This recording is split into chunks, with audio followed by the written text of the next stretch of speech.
Talata 8 septambra taona 2024 manantitra ny araba mba ampirarintso ho antsika mianakavy amin'izao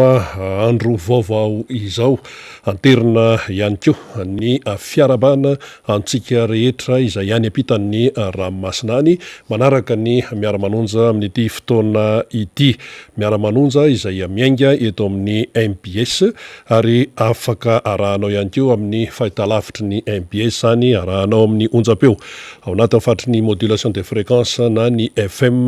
100.8 ao amin'ny Radio Mada ary ny FM 95.4 amin'ny MPS radio izany. Maromaro ny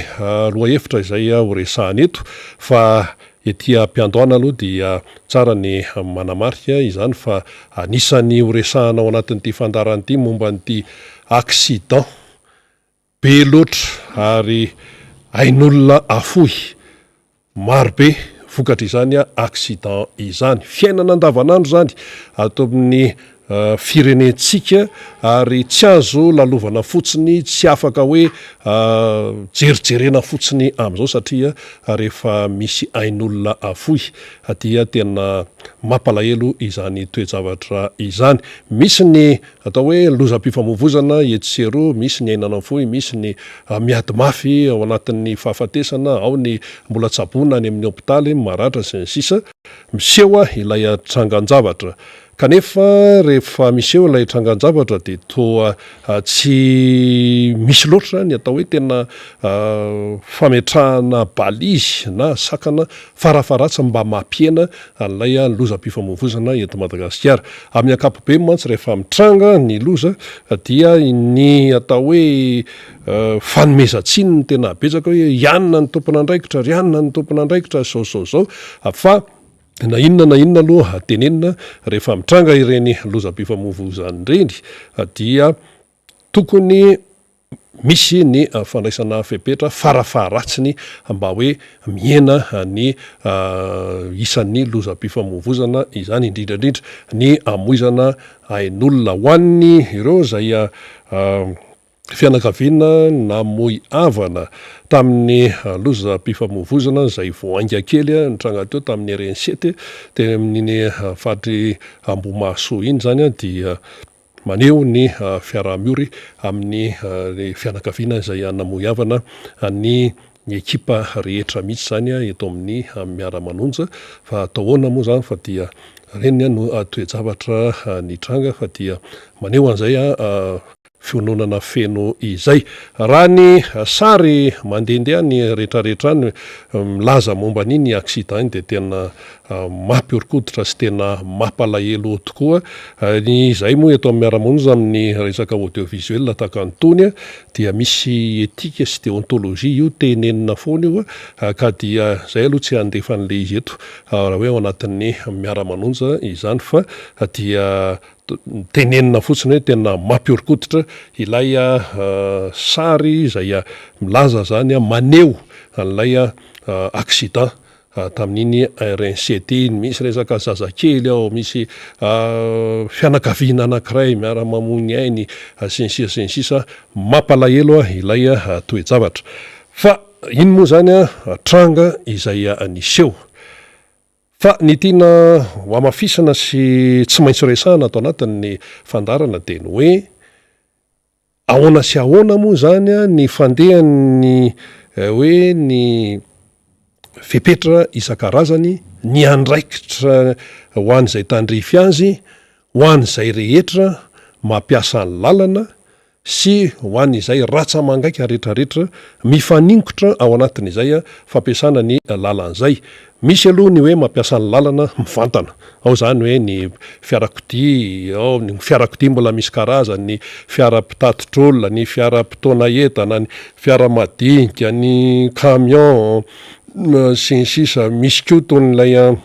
atao hoe le ohatran'ny ohatran'ny any amin'ny Azia atsimo atsinanan'ny itony izy atao hoe moto nefa tsy moto fa dia afaka hitondrana olona ihany koa resaka fivoarana daholo moa zany rehetrarehetra any, eo ny moto, eo ny kalesa, ny omby ihany koa, ny omby sy ny zay karazana biby fiompy mandehandeha eny amin'ny arabe ny mampiasa ny lalana daholo zany rehetrarehetra zany. Fa eo ihany koa ny rafitra eto amin'ny firenena izay tafiditra ao anatin'ny reny hoe fampiasana ny lalana reny, ao ny servisy izay miresaka permis ohatra, ao ny fanjakana amin'ny akapobeny mihitsy izay rafi-panjakana zay amin'ny resaka fampiasana ny lalana, dia mbola misy kipitsipitsony maro isan-karazany, ministera ny aty amin'ny fitaterana aty amin'ny ATT be deaibe zany ny fanaovana visite teknika na fiara sy ny sisa dia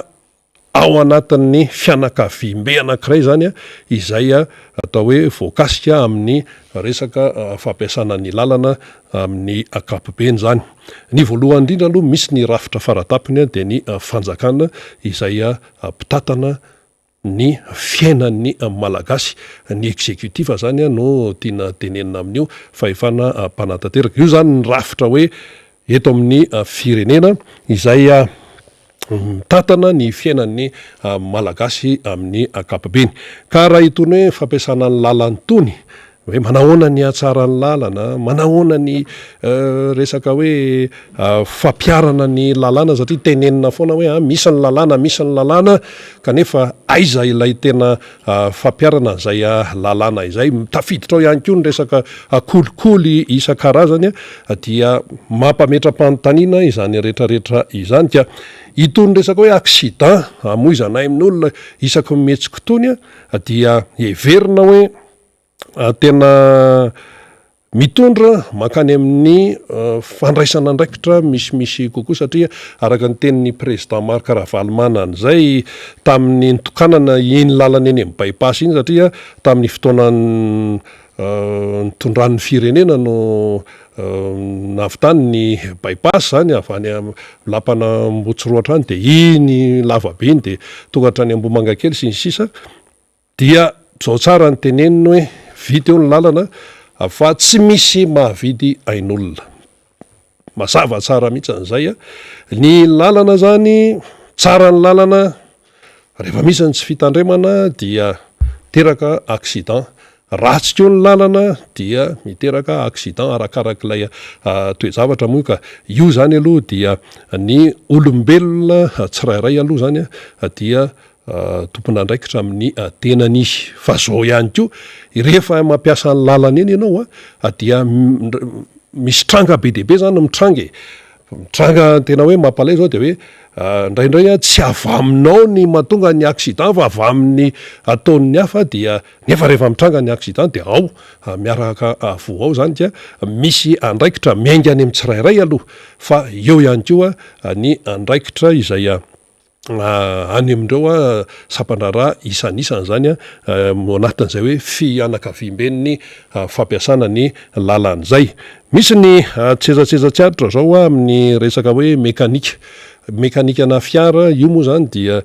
izay tompon'ny fiara no tena hoe mila manaraka maso akaiky an'izay resaka mekanika izay, zavatra mahazatra zany. Kanefa indraindray ihany koa rehefa mandeha ny fiainana dia atao hoe mety tsy voaraka amin'ny tena izy, resaka kapobeny zany fa tsika tsy mijery hoe ka na accident zatsy na hoe trangana accident zareo, fa resaka kapobeny izany resantsika zany. Eo ihany koa ny resaka mpamily sy ny maro izay manodidina ao anatin'ny izay. Ny razo atao hoe bangona zany le resaka dia hoe tsisy afa-tsy ny fitandremana aloha, fitandreman'ny tsirairay aloha zany no tena zava-dehibe ao anatin'ny lay izy aloha zany fa raha hoe mitranga ny accident anankiray ohatra ka hoe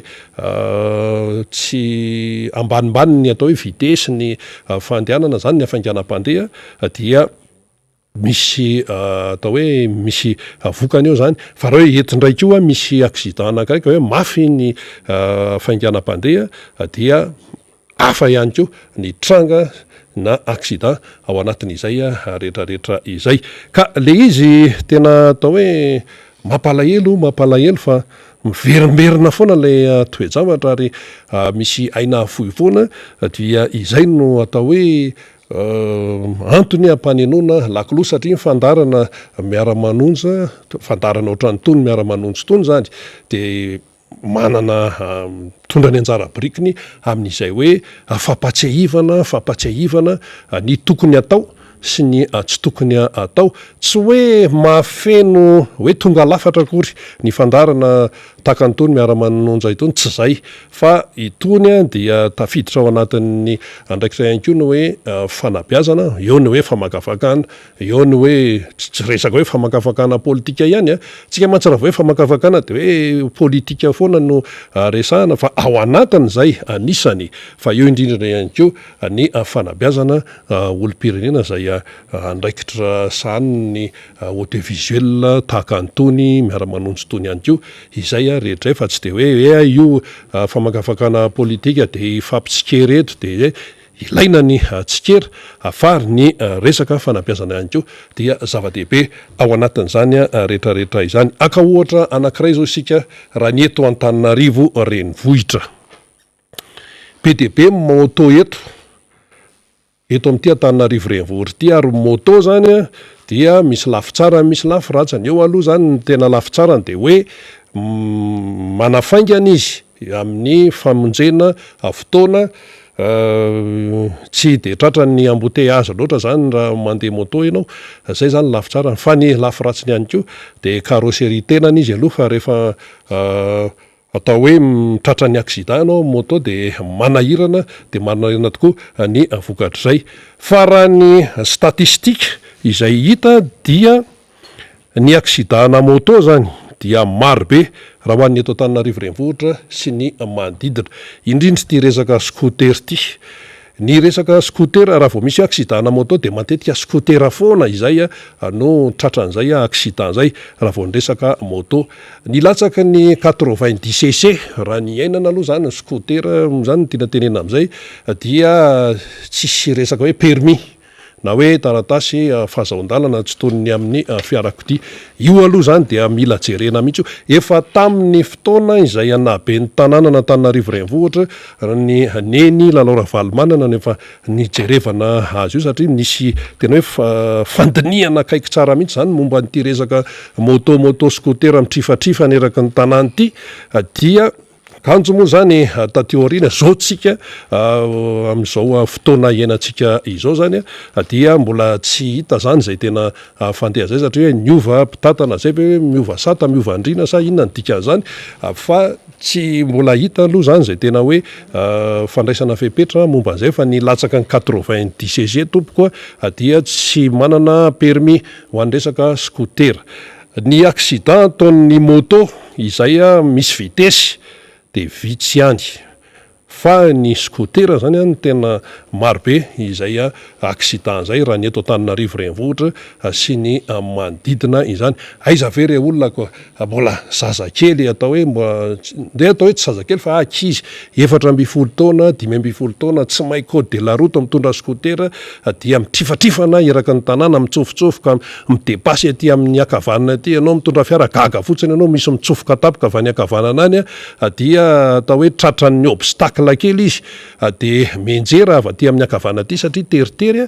dia any ambany pneu any izy de ny chauffeur ny fiara foana mahita loza ao anatin'izay rehetrarehetra satria rehefa mitranga ny accident de eo aloha satria zavatra hoe misy ain'olona zany ao anatin'izay rehetrarehetra izay ka ny fanontaniana mipetraka de hoe fa maninona no tsy asiana permis ireny scooter ireny satria dia be loatra ny accident zany izay mitranga raha misy permis io farafaratsy mba miena aloha satria ny akamaroan'ny ankizy mitrifatrifana moto ny akamarony de tsy mahay code de la route zany hoe mazava loatra tsy makany amin'ny auto école izy fa zay ny ataony ihany zany ny ataony ka rehefa eny ambony moto eny koa ny sasany ohatrany hoe ny ambony boinina angamba ny fieritreretany tenany dia tsy miraharaha loatra ny mpiaramonina sy ny mpiara-mpampiasa lalana ao anatin'izay rehetra izay ka io zany dia ilaina ny mba fijerena azy satria ny fandarana ohatrany tono araka ny tenenina teo dia fanomezana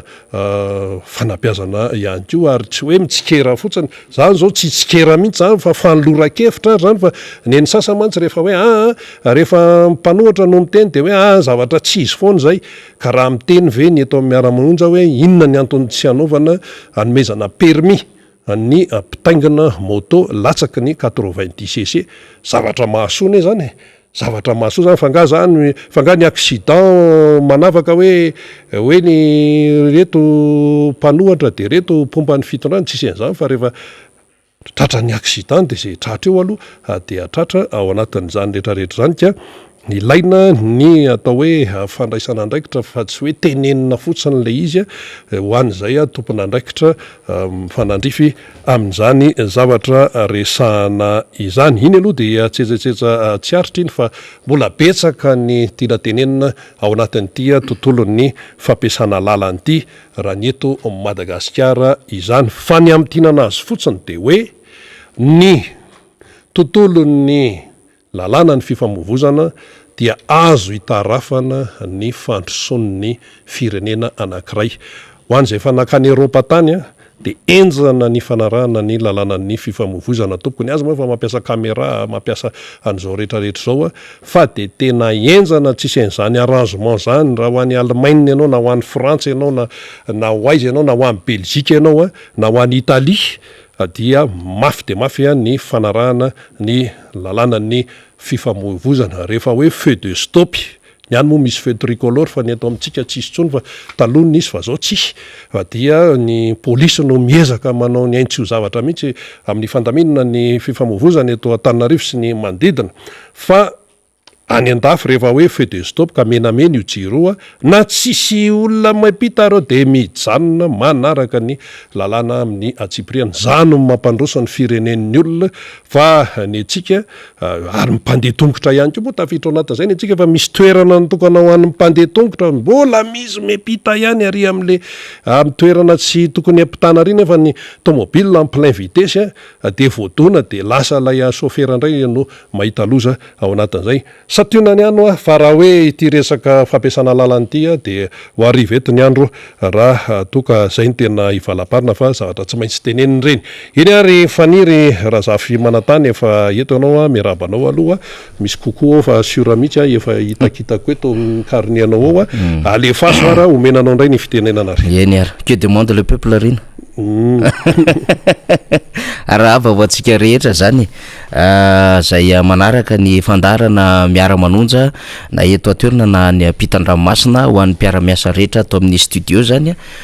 Rina Rabe Mananjara sy ireo teknisiana ary ny vahiny tompotrano de fa mimakomana ny ambadika any ny solombavamboaka ny Madagasikara voafidy tetsy amin'ny boribory tany faefatra dia Miara Rambosalama zany député Rambo sika maromaro no loha hevitra hoetiny député Rambosalama Emilien io ao anatin'izany ilay resaka commission d'enquête parlementaire mikasika indrindra ny resaka fifandraisan-davitra ty eo ihany koa mahakasika ny jirama sy ilay tonombola voalaza moa fa azon'ny Madagasikara tany ivelany zany na tonombola ny ndramina tany Frantsa io na tonombola zay azo teo anivon'ny tahirim-bola iraisam-pirenena zany de ny toy moa tamin'ilay vazivazy teny am-piandohanany resahako teo araka ny nahazatra hoe tonga ny flo maly ho resahantsika zay rehefa aveo fa ty am-piandohany aloha zany de mamerina foana mamerina tsy sasatra ny fiomanany reo zay kivy ho an'ireo diso fanantenana ho an'ireo zao manohatra an'izao fitondram-panjakana izao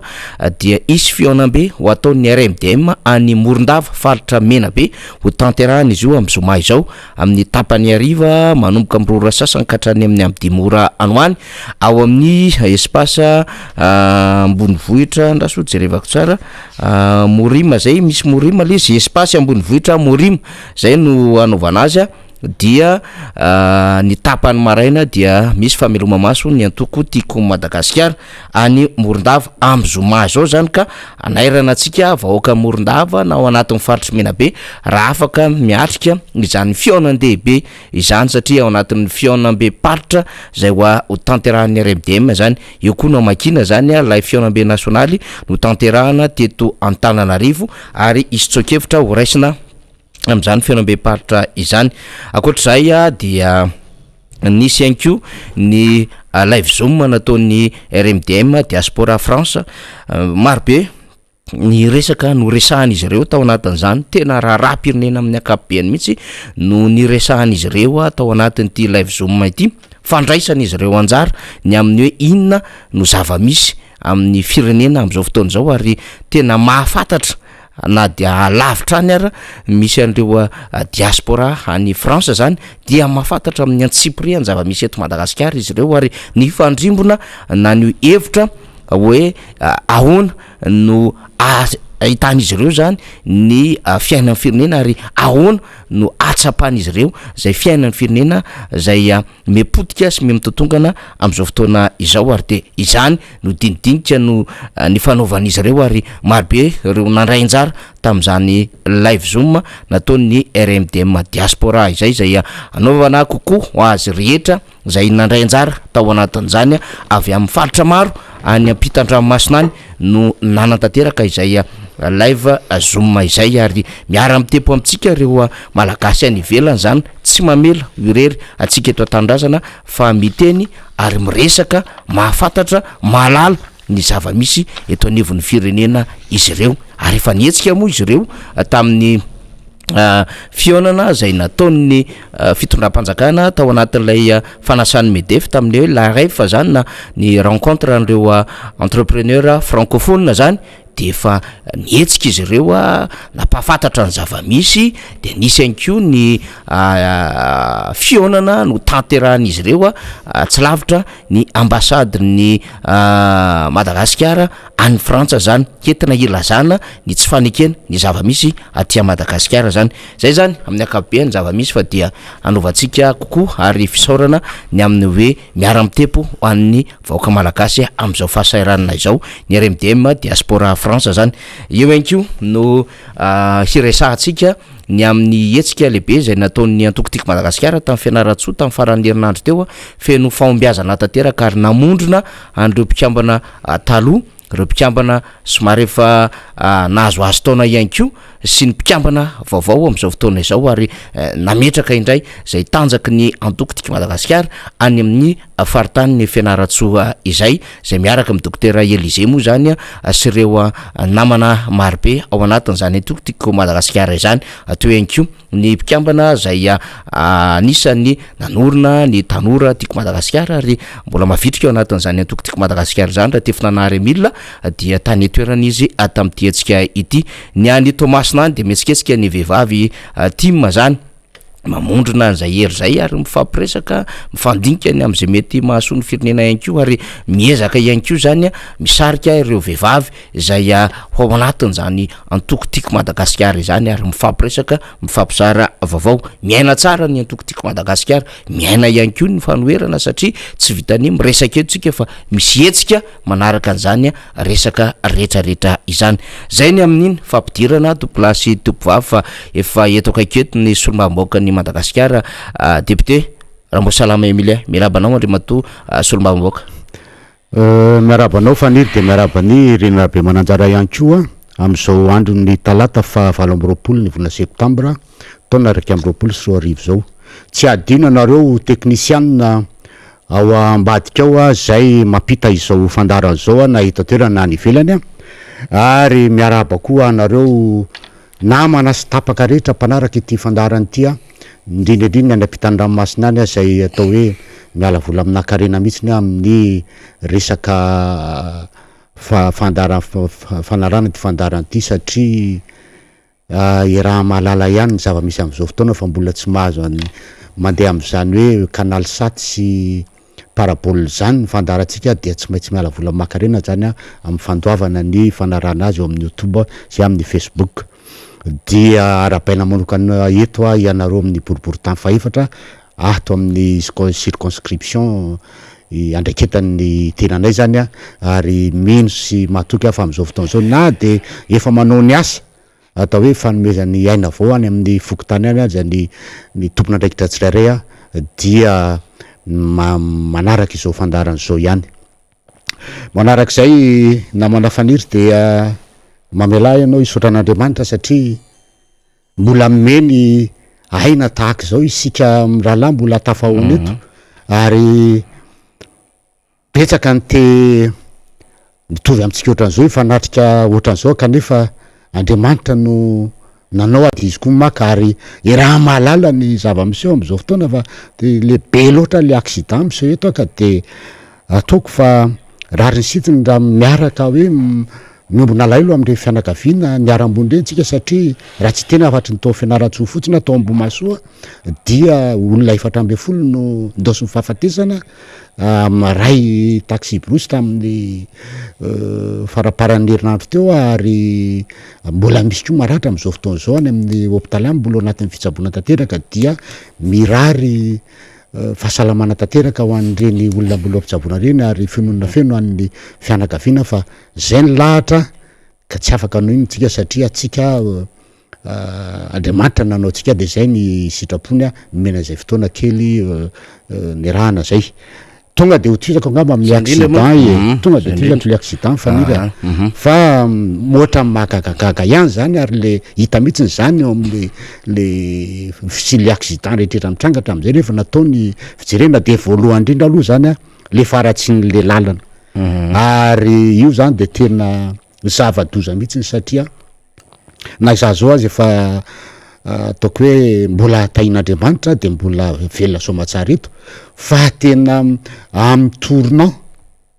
na amin'ny lala mahitsy amin'ny sisin-dalana iny dia misy lavaka tapoko zany zay tsy voareperanao na atoandro na alina de na miala amin'iny ianao ary ambadika nefa misy tomobile maka an'iny lalanao iny de midofotro ianao zany ka io zany tena tokony jereny ny voalohany indrindra tokony jereny ny ministre des travaux publics mihitsiny hoe tsy atao araka le vava le izy hoe de za de anao an'izao fa tena tanterora angala izy fa tena mijaly le vahoaka nareo araky ny teny président Ravalomana an'izay tsy voavidinareo ny ain'olona ary na manam-bola be amina miliara takininina azy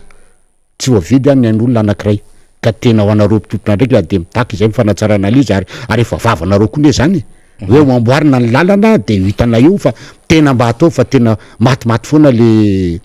vahoaka ary mialatsiny amin'ny tena zava angamba tsy hoe tsy misy fianakavianareo angamba de hoe aleo fa mandeha ho azy sindretrindra fa de aleo aloha andeha amin'io raha mijery an'le toerana le tao atsimony berno le napisy an'le atao hoe embuscade natao tamin'ny taxi brosy tao de tena mampiteny mona mihitsy satria efa n'izany ny zavatra nitranga de mbola tsy misy ihany mpiasan'ny travaux publics mijery an'le portion lalana eo amin'ny ataoko hoe 800 mètres io na mba pasohana fotsiny izy mba afahan'le tomobile mandeha mafimafy koa fa tsy ho tarahiotran'io na afahan'ny zay intervention ataon'ny gendarmerie fa de tsy haiko mihitsy le tompona ndraiky teo amin'ny département io raha tena mijery an'izany zavatra zany ny any atao masina moa de tsy lazaina intsony hoe tenenina hoe vita io atao io inona akoriny zany eo misy namanay de nandeha tany de zay hoe manao naretsy ny lalana any miala mifito zay amin'ny Eninarivo vao tonga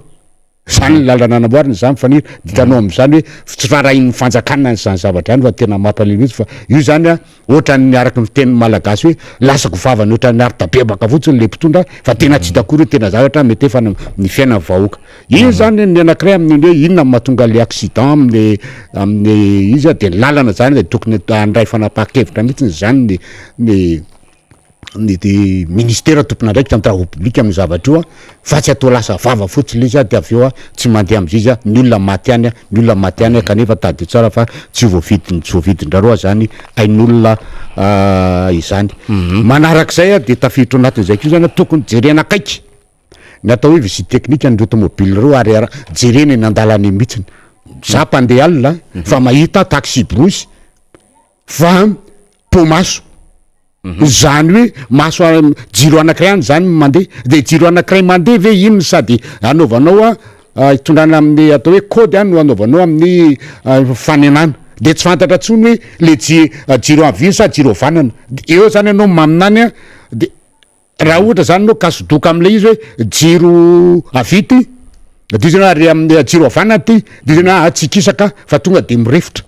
fa zany zavatra zany lavitra koa everina hoe moto de zany zavatra zany tokony ho jereny eo amin'ny tompona andraikitra amin'ny fitsarana automobile sy ny tompona andraikitra amin'ny ny gendarme sy monopoliste de la route zany hoe fa iny ty tobile pomasy ty rehefa pomasy de tsy mahazo mandeha amboary o aloha mino afa misy ampoule azo vidina amin'io de atao fa tena zavatra io zany na teateraky re zavatra reny de tokony jerena koa amy visite technique reny le tomobile le biby tsonjo camion be mandeha efa jiro fo telonjatony eo amin'ny lohany eo tsy fantatra tsony iny reny ve de mba manaraka ny atao hoe règlement amin'ny resaka fitsarana tomobile fa de andeha amin'ny alina ianao vo any de fitendrila hoe biby tsonjo iny de na masinao mandeha normal mifanena amin'io de jambena mihitsiny ary mikisaka mihitsy mijanona no ny ataon'le zavatra iny ary raha malala koa moa fa ny chauffeur rehefa manao reny de mizesta be de vo mainka raha mandeha mafy de eritreto am'zany zany anisany miteraka accident daholo ka tokony eritreritra mihitsy le tompona andraikitra amin'ny fitsarana tomobile sy amin'io afa tena hain'olona le retsy zava-doza ary ny tam'le tao zany nakaga tam'le tao de hoe 20h45 ny tranga le accident de fanga tsy ndretra ny jiro ny tonga de hoe fasafasy tao le tomobile fa lavitra ny de fa hita le jiro na ny camion na le taxi brosy fa misy zavatra tsy milamina mihitsy no zany mikasika ny zavatra io mikasika ny fifamovozana io ihany de tokony mba jereny na mpitandro filaminana koa reto sarety sy bisikleta sy mandeha amin'ny andro alina reto fa en plein tournant ianao misy sarety zany tsy misy hoe carte dioprocour nyrehetra na labosy taloha tadio tsara fa taloha ny sarety misy labosy aloha sy arima tonga zany de fa hita hoe misy azavany io de fa mitarina zany ny chauffeur fa am'izao fotoana zao tsy misy an'zany fa sarety mandeha maizina am'izao fotsiny de fa inona de hoe any omby mahita amin'ny alina de rehefa midofotra ao ianao le tadio fa le zavatra fanananao hoe potika tanteraka mihitsy le fiara ary le olona am'le sarety koa mety ho fatapoka na ohatran'izany any tompona andraikitra dikan'izany tokony eritreritra mihitsy ny mpitondra am'izao fotoana zao na iny amin'ny fokotany eny mba manentana ny olona hoe saretinareo asio jiro famantarana ny bisikleta nareo koa ohatran'izany fa misy bisikleta de mandeha ho azy fotsiny amin'ny alina am'izao de efa kaikeo anao efa tarafinao amin'ny fara any amin'ny 100 metre de hoe misy bisikleta io fa raha anaty tournant moa zany ianao makalizy de taraikeo le olona na manao coup de volant anao rehefa tsy maîtriser anao le tomobile enao ndray mamatana ka zany zavatra zany tompona andraikitra daholo ndretra am'zany zavatra zany na mpitandro filaminana amin'ny fitsarana tomobile na ny lehibe amin'ny fokotany mpanentana ny olona amin'ny fivoriam-bahoaka any satria tadio tsara fa presque ny any ambanivohitra rehetrarehetra any noho tsy fananana hoe no mifalaviana faratsy ny lalana dia mampiasa an'ireny bisikleta sy moto reny zany zay tena tsy ara-dalàna ka tokony mba ho jerena hoe farafaratsiny mba misy jiro aloha de misy carte diopro-rarina fa mba hamantarina hoe misy bisikleta aloha io de fahatelo ngamba tokony tena mba jerena koa de eto am'le qualité an'le chauffeur fa de misy ane le chauffeur manana permis araky ny fitena de permis amboritsilosy zany hoe mba mahagagagaga ihany classe de 11e le bande kely naka permis de aiza ny fomba ahafantarana aiza ny code de la route nefa de manana permis complet izy zany hoe afaka mitondra amin'ny permis B zany permis C permis D permis E aiza anao fa manatra code de la route nefa na mamaky teny ary izy satria classe de 11e izy niala zara raha may mamaky teny nefa ny code de la route enjana be misy misy amin'ny teny frantsay fomba ahoana nazahoany teny be tokony eritreritra koa zany ny fanjakana indrindrindriny eo amin'ny ministère ny intérieur sy ny travaux publics mpameno permis io hoe ahoana ny fomba nazahoany ty permis fa misy le permis bortilo permis zaraina fotsiny na ny conduite amin'ny fanaovana ny permis zany misy tsao fa de hitany hoe mahazo azy permis fotsiny le olona ka tokony jerena manarak'izay mikasika ny hoe qualité en chauffeur ihany amin'ny resaka tokony manana traikefa mitondra an'ireny tomobile fitateram-bahoaka reny fa tsy zazakely vo atao hoe vo nahazo permis androany na nahazo permis heritaona de hitondra an'io de taitaitra fotsiny falefanentsika fotsiny tadio eo fa io tomobile io matanjaka io tsy hainao akory ny hoe aiza ny misy amin'ny fitondrano misy aiza centre de gravité an'ity raha miditra tournant ahoana ny tokony atao avonetana raha mitinta amin'ny ohatra amin'ny tomobile ty fa reny rehetrarehetra zany mila jerena daholo hoe tokony ferana hoe olona mahazo mitondra mpitatitra de olona efa manana permis 5 taona ohatra efa manana expérience ary nanao an'izao lalana sindretrarehetra zao fa tsy olona vonazy permis eritaona de fa asaina hitondra an'ireny sprinteur na crafteur zay tomobile matanjaka be fitondrana entana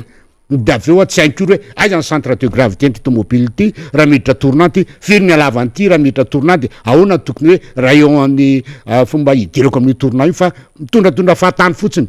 tafiditra alohany vody latsaka ry anaty aderia tonga de manao tonneau any ambanany satria minona tsy fananana expérience tsy fananana traikefa mitondra tomobile ka zany tokony jerena daholo tokony hoe iza ny olona tokony afaka hitondra ty tomobile ty ia ny olona afaka hitondra nyty camion ty de zay koa mila atao koa ny anketin'ireny olona reny ohatra rehefa olona ka ty mifogarongony na misotro toka de efa tsy azo mena zany permis zany tokony ataony anketiny zany fa tsy olona reny enao raha mahita an'ireny mpitondra camion reny fa de tena ao anatin'ny 10 kilometatra ianao na misy lalana malalaka azy de tsy omeny lalana mandefa jiro mikolakson na tsy rarahina fa ao arinao inona ay zalahy efa mamimamy aloha efa mamindrongony maminy toka de tsy mame lalanao aiza misy zavatra andeha am'zany ka zavatra tsy fitandremanoatra an'zany tena atao hoe miteraka accident zany fahafatesan'olona ka tsara ihany ny tenenina zany na de fa nisy ny tena zany raha teto maly sy afaka maly fa mampalahelo ny hoe zavatra ohatran'izany no hiteraka fahafatesana matimaty foana alolo alohany ataony ny mpitondra zany rehetrarehetra zany de mazava be fa matomy misy zany accident zany de le olona mpitondra le fiarakodia no tsy mandreny andraiky araky mahizy azy dia lasa miteraka le accident zay ngamba ny amin'ny fanefa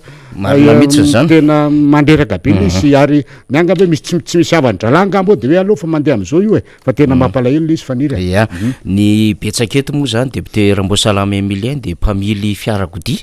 indrindrandrindra manao an'le asa fitaterana fa tsy hoe mpitondra fiarakodia raha tena mpitondra fiarakodia manko de misy fepetra maro miaraka amin'izany zay niresahanao teo hoe mahalala tsara ny code de la route mahafantatra tsara ny fomba hitondrana an'lay fiarakodia ary mahafantatra ihany koa zany ny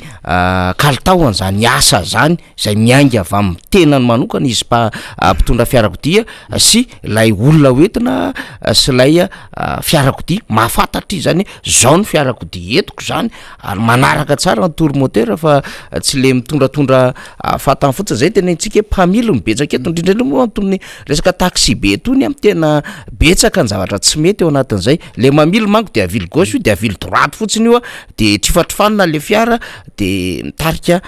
loza mpifamovoizana marobe zany ary teraka fanafitona mihitsy le izy ndray ary reny mahatonga le hoe rehefa mitondra fiara ianao rehefa orinan'ireny buxiry sy an'ireny de lasa mihitsy anao manao an'le hoe Algérie français tatatatan ohatran'izay satria le fanafitonana zany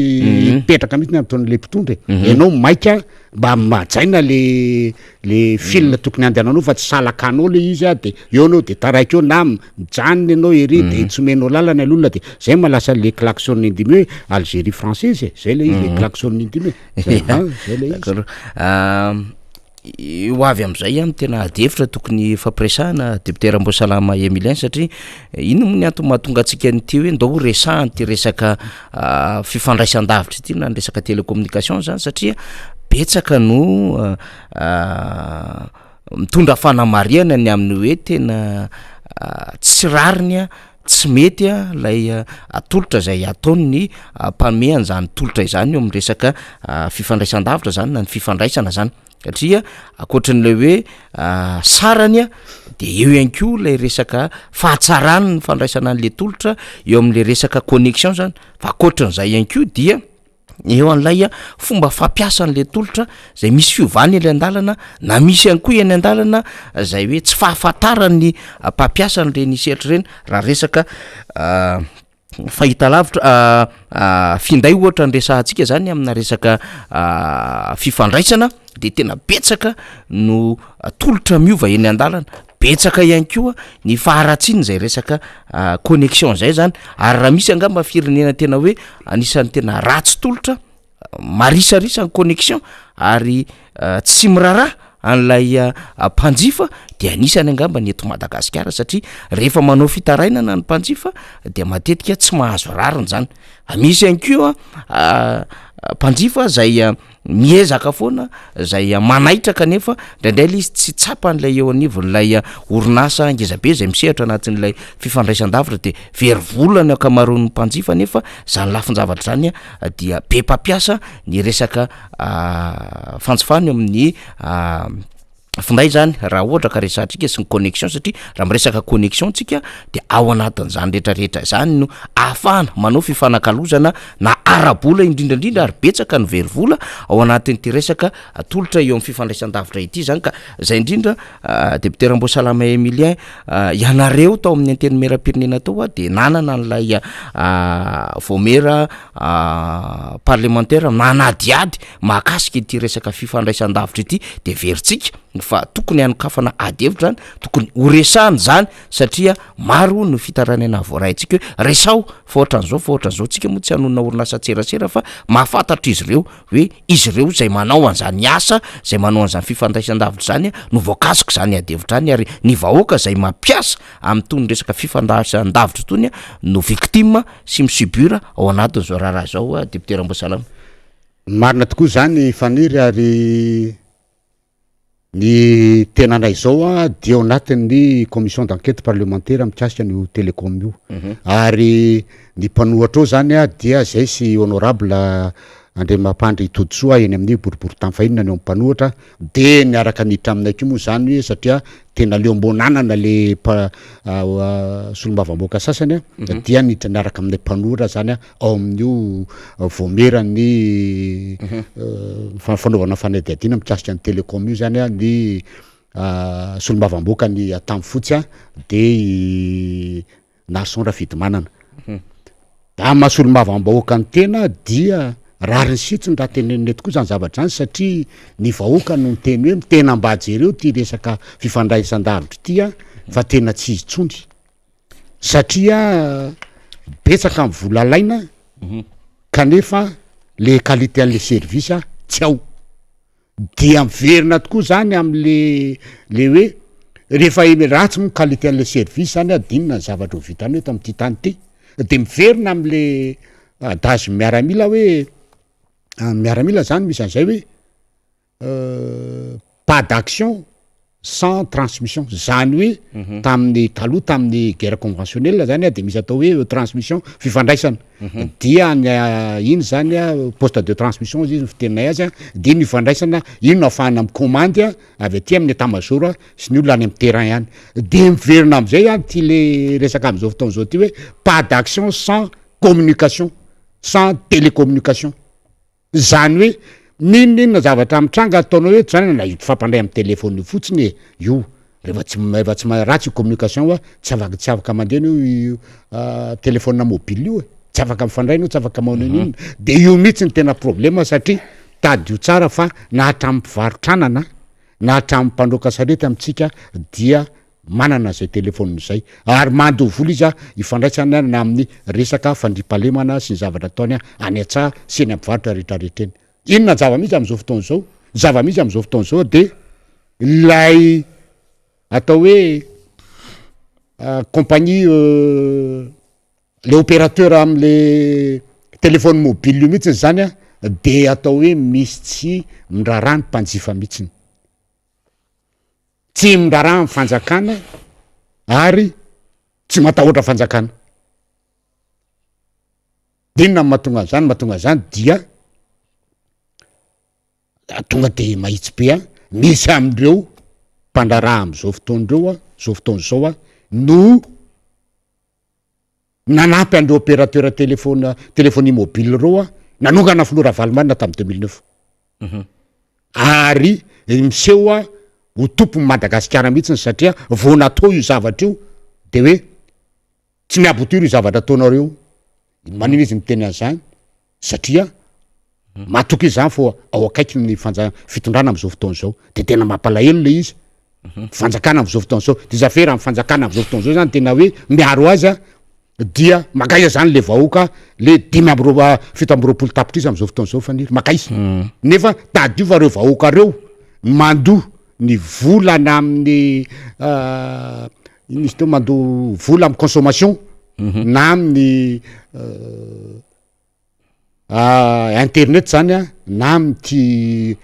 crédit ka rehefa tsy atahorany le vahoaka tsy atahorany le fanjakana de le vahoaka koa zany a makaiza le vahoaka me ohatra anao a misy am'ireo opérateur reo ane no ananany fanjakana impôt 91 milliards d'ariary 91 milliards d'ariary 91 milliards d'ariary tsy nalohany de eritrereto hoe raha orinasa anankiray akoatran'io zany tsy mandoha an'izany volo zany na orinasa hafa de samy fanjakana veno amela am'izao fotsiny tsy efa nataony nanaovandre redressement fiscal na tonga de efa nakato le orinasa nefa misy an'izany reo 91 milliards d'ariary a tsy nalohany grave zany tena enjana be de etreto am'izany hoe raha vadika mety etra firy taona zay député eo amin'ny eny taona eo angamba zay zany no tsy nalohany io opérateur téléphonie mobile anankiray io ary izy zany de tena miseho tompo mihitsy ny fantany hoe fantatry reo zany rehefa miteny de tonga de fantany hoe zay ndray zany fa de tsy maninona mihitsy mifa masolo mbavamboaka ny tena mitondra ny problème avoaka de tsy maintsy teneniny zany tsy tenenina tsony a ny resaka couverture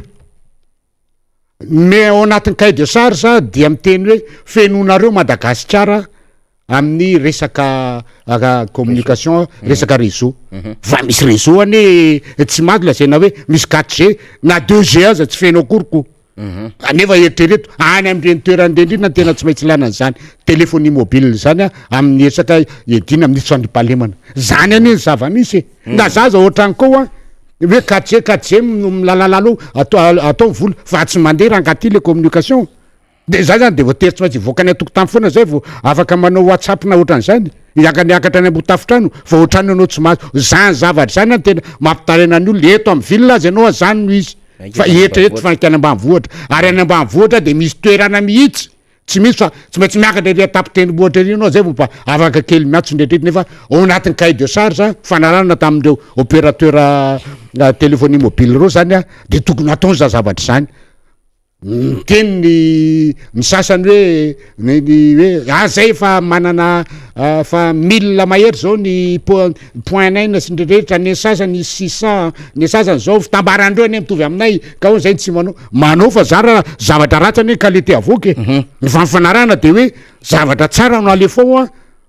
atao de ino hita amin'ny vahoaka fa tsy hoe mitena anao 4G nefa le 2G any amin'ny toerana sasany any tsy feno akory ahoana ny fomba anekenao zany zavatra zany avy eo koa ty tolotry ty ataonao hoe mampiasa 500 androany hoe am'le tolotra omena zany le mora moa izy teo sa ino va tsy hitanao akory fa eo amin'ny miantso indroa iny tenanao de iny fa taraiky le 500 hoe troaneo le izy da troany eo de raha vao diso kely fotsiny ianao de moa de ataony hoe tsisy réseau tsy misy an'zao tsy misy an'zao re communication nefa vampetahndra le zavatra ary ny tena mandreraka mihitsy de zao le droit d'assise nangatahana atao amin'ny assemblée les droits amin'ny droit amin'ny communication zany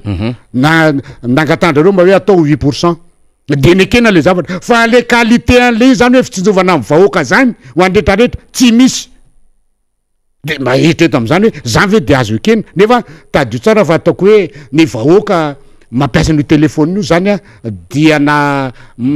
presque manodolo fa atao hoe ny ankizy kely a hoe mbola tsy afaka hitondra an'io zay angambany tsy manana fa raha mpianatra mpiasa sina de manana an'io daholo ary mampiasa an'io Telma Orange Airtel Blue Line mampiasa an'izany daholo fa de tena manahirana mihitsy ny ataontika adidinay no mitena an'io ary fatarina anareo vahoaka hoe zany ane mifandeha an'io ary mivola be raisiny amin'io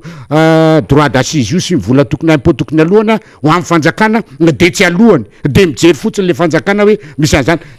saotra n'Andriamanitra fa anisanay tao anatin'ity commission ty miteny hoe io ane ka ana misy am'ireo opérateur téléphonie mobile ka anana fanjakana vola be 91 milliards 455 milliards de FMG zay zany a no impôt tokony alohany amin'ny fanjakana de manino zany zavatra zany efa firy taona tsy niteny mihitsy le fanjakana na kely azy fa avela am'zao fa anisan'io commission tsangana io zay hoe ha ay misy an'zao ty ay misy an'zao de zay zany de tenenina aminareo vahoaka fa zany ataondreo compagnie amin'ny opérateur amin'ny téléphonie mobile reo a fa tena tsy laza tsony ary tady io fa io impôt io ane volan'ny volam-panjakana io a anasoavana amin'ny vahoaka io fa tsy anazy ihany zay aloha zavatsara ndresaka ka tsara ho fantatry ny vahoaka zany zavatra zany manaraka zany de misy opérateur anankiray io ihany ko no mena vola anao anty hoe fantarana anty resaka télécom ty zany resaka picom pôle intégré en communication 156 millions de dollars mena azy anaovana pylône na eran'ny Madagasikara fa ngatsy nalainy fotsiny io nalainy tamin'ny fanjakana le vola nalainy telma moa zany le vola de nataony ny pylône rehefa vita ny pylône izy ndray raha angatiny mampanofa amindreo le opérateur sasany reo de ahoana fanjakana am'zany nefa le vola amin'ny fanjakana fa ioona ny fanarahany sy ny fanjakana tamin'ny zavatra io zany zavatra zany tsy mampandeha ty zavatra ty tsy misy mangarara hoe ahoana marina fandaniny vola sy ny rehetrarehetra zany ny zavatra mitranga amin'io télécom io ary nareo raha mahita fa ny poste de télécommunication tsy zarizarany am'izao fotoana zao hoe tena atao hoe ministère tena farany tsy mandeha am'izay izy anarana fotsiny any hoe ministère ny poste fa zéro tsy mamely zany zavatra zany de eritrereto hoe mahahoana ny réaction ny fanjakana tsy mitaky hoe fanataonareo izy ty ary aiza volanay amin'ny fampanofanareo andreo pylône-dreo amindreo opérateur sasandreo misy an'izany daholo eo amin'io resaka télécom io ary tsy mijanona zany zay ary commission zany commission d'enquête maleo teny io ary atao fantatry ny vahoaka hoe zao ny fanomboany de zao ny efa rany fa zay poany any riatany fa tsy ekena kosa ny zavatra ohatran'izany satria le vahoaka le mandoa an'lay vola isaky ny consommation sy ndretrarehetra na internet na crédit téléphone na inona tsy reny no efa mantra le vahoaka mbola orona maina fotsiny verina amin'ny tenin'ny le archevêque-ny fianaratsoa zay fa maty moa izy hoe le retsy tamin'ny andron'ny président Ratsiraka rehefa angalatra ihany nareo de mba asio le tôlan'ny manga iny mba aleo mba korininy olona fa nenareo le retsy hoaninareo hatramin'ny tôlana inona tsony zany mba hoan'le vahoaka nefa le vahoaka mameny le vola de mbola orona maina foana le vahoaka de eo de le fanjakana am'izay fotoana zay tsy misy réaction na kely azy hoe ahoana ty vola 91 milliards de ariary ty impôt tsy aloha nakaiza le vola 153 millions de dollars nanaovana an'le picom le pylône tokony ho ampiasainy opérateur rehetrarehetrerany efatra eto a Madagasikara zay bodoniny telmarera de inona fanarahana tamin'io ary makaiza mba mando vola ave ny telma ny zavatra io makany amin'ny fanjakana ka tsy zany any fa tena hatramin'ny resaka iny izy teo trano ohatra zao misy tranony telma zao eo ambondrona io anefa lasa mibeny bekeka normal be satria mibeny isiny telma ray ihany tompony de zany de ren'ny fanjakana fotsiny tsy haitsony hoe efa tafidina anatin'le clause le bay amfiteotika mikasika an'io ve io zavatra io sa akory fa de tsy miteny le fanjakana misy an'izany nefa telma ny trano nefa beny no ao de ahoana fijerinao an'izany zany ve de ety tsy mety ane zany de etrerety koa le Real-Arby koa le telma lingeza be ria lasa American school nefa ny telma io amin'ny fanjakana io ahoana anatin'le bay amfiteotika hoe azo ovana zao ve ty tiavana vola sy ndretrarehetra afatsy le 2 étages eo an-tanina reny leo kaiky toto amin'ny ambony poste tena zava-doza zany nataon'le opérateur téléphonie mobile fa de jeren'ny fanjakana fotsiny matahotra azy mifanjakana zay de fa araky ny fiteny izy amo mitena ty fitenena ty hoe miara misosy miara misaika miara misosy de io fandehana tsy mateny ohatrany hoe hitany le caporal le défaut le faiblesse le capitaine de tsy samy teny le capitaine satria raha vao miteny le capitaine hoe ory caporal ela aza misotro toky ela bandy mamilava de miteny le caporal hoe kenao raha capitaine lebe ako manao kina tenitenenao na ohatran'izay mifandeha an'ity zavatra ty satria fantatry le opérateur téléphonie mobile ny atao hoe ny adalany le fanjakana sy zavatra narana tam'le fanjakana de io nefa rany tsy tenenina tsony mbola be deaibe fa mbola mitombo izy zao ny enquête mikasika ny zavatra io ary tsy misy mijanona amin'ny zavatra io fa io zany de tsy maintsy avoaka ho fantatry mivoaka amin'ny solombavam-boaka ny tena hoe inona ny tena amin'ny ataonty opérateur tya fa tsy milamina satria na ny resaka fandripahalemana zany de miakina amin'ny zavatra io miakina amin'ny zavatra io ary raha ny vola atao hoe azony ny opérateur amin'ny téléphonie mobile de vola tsy tokony tsy foroana mihitsiny ary tena vola mikararana amina miliara fa de le fanjakana zany hoe makaiza samy teny hoe aiza amin'ny volanay entinay anasoavana ty voako ty fa tena mampalemy zay raha amin'ny akapobeny eo fotsiny aloha miresaka patrimoine mbola mandeha zany am'izao fotoana zao resaka ahoana dôly reny tranony poste rehetrarehetra amin'ny lasany telma reny ny ahoana ny resaka couverture na réseau qualité ny réseau mbola ao anatiny satria le enquête parlementaire zany am'izao fotoana zao de mitoy ary tsy maintsy hoentinay eo amin'ny session plénière amin'ny session manaraka zao zany ny zavatra rehetrrehetra momban'io ary tsy maintsy atao hoe nivoaka fa tsy misy anaiky an'izany eto ninona zavatra mitranga ataony de tena kasitrahana mihitsy ianareo solombavombaoka anatin'izay vomera mpanadiady parlementaire mpanadiady am'ty raharaha resaka fifandraisan-davitra ty deputeur Mbosalama Emilien satria dia zava-dehibe ny fahafantarany vaoaka am'izany ary ny anitsina ny diany tony opérateur tony zay tena hoe manao zay tany kibony otrany hoe tena mazava azy moa zany le fanjakana moa zany zay tsy tafateny satria betsaka ny famatorany am'ilay tompon'ny orinasa koa angambany asiko angambany ihany na de fa ohatrohatry zay ary le raharaha de lasa tsy afaka miteny eo anatrehan'zao zany raha etra resahanao zao tsy lozika ny tsy afantarany fanjakana zany fa raha orinasa ty koa io ainy no mitsongoloka azy raha io ainy no mitsongoloka azy mahatonga ny magro mity am'izao fotoana zao satria raha zava-toka zany tsy misy resaka hoe na efa nandoha aza ny orinasa ty koa de tsy te halala izy hatramina resaka volana jirama tsongoloany zareo anakatona ny orinasa ka aiza ny zavatra ohatran'izao ny fanjakana ny fandraisana ndraikitry ny fanjakana tena mba mampatonga saina ihany le izy hoe efa refesiny rehetra ve tsika ary zay ho le nresahana nisy fotoana efa ndresaka tetsika hoe efa saika tsy ampelantanantsika daholo nge zany zao resaka fifandraisan-davitra fa nga misy amin'ny malagasy zany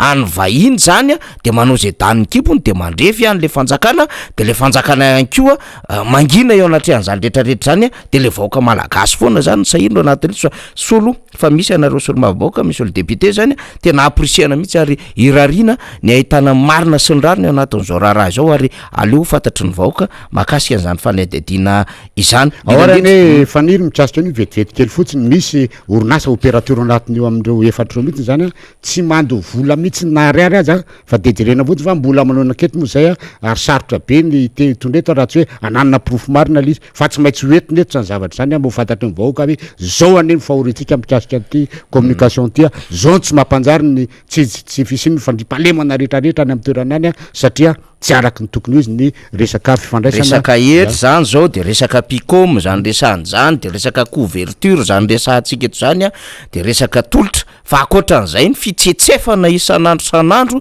ny vola mpanjifa na amin'ny alalan'ny crédit io na amin'ny alalan'ny reny vola zay mitsofoka any anatin'ny reny any reny koa député Rambosalama tena betsaka mihitsy hoe misy mampiditra vola de tonga de lasa tampoka le izy voatroka ao le izy ary ny problème amin'izy de zao raha vao tonga tapoka am'izay ka manao réclamation anao de la any aminao mifatratra ny fahadsoana sy ndrehetrrehetra tsy azonao vola fa izy miala fotsiny hoe ireo rana manipulation nareo zany ny code nareo ohatran'izao ohatran'izao kanefa izy mamay an'le tolotra ny vahoaka fa tsy vahoaka no manao an'izay fahadsoana zay zany mihitsy ny zava-misy mifandray ndraiky amin'ny orinasa jirama ihany zany ny jirama raha voatara ny facturanao maika hanapaka ary zareo fa rehefa misy fahasimban-javatra vokatry ny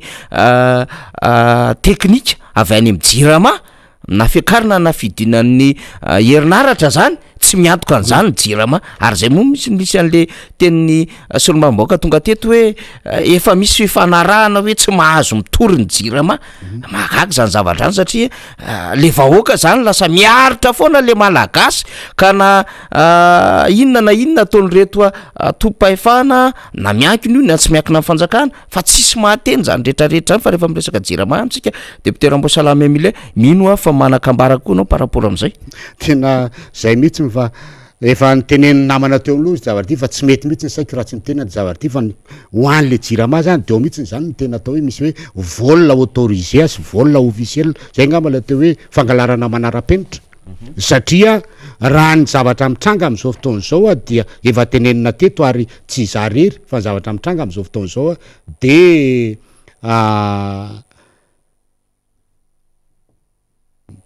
tsy olona rery intsony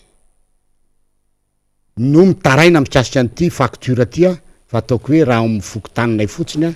de ataoko hoe 2/3 ny fokotany eo aminay so ny raha naturel zany no mitena ty facture ty zany hoe le tena afetsena miopapana ary atao hoe resaka fangalarana mihitsy ny atao zany satria de fananina hatram'izao de facture 2 volana tsy tonga ny azo 3 volana tsy tonga de inona ny antony de zany efa mandefa relevé amin'ny internet relevé manao de mbola tsisy tonga hatram'izao misy assistantko zay antaniko civil zay de manontany de tena tsy misy ato monsieur le député de tena zany ny zava-misy de mandeha makany avy telo hoe no facture aloha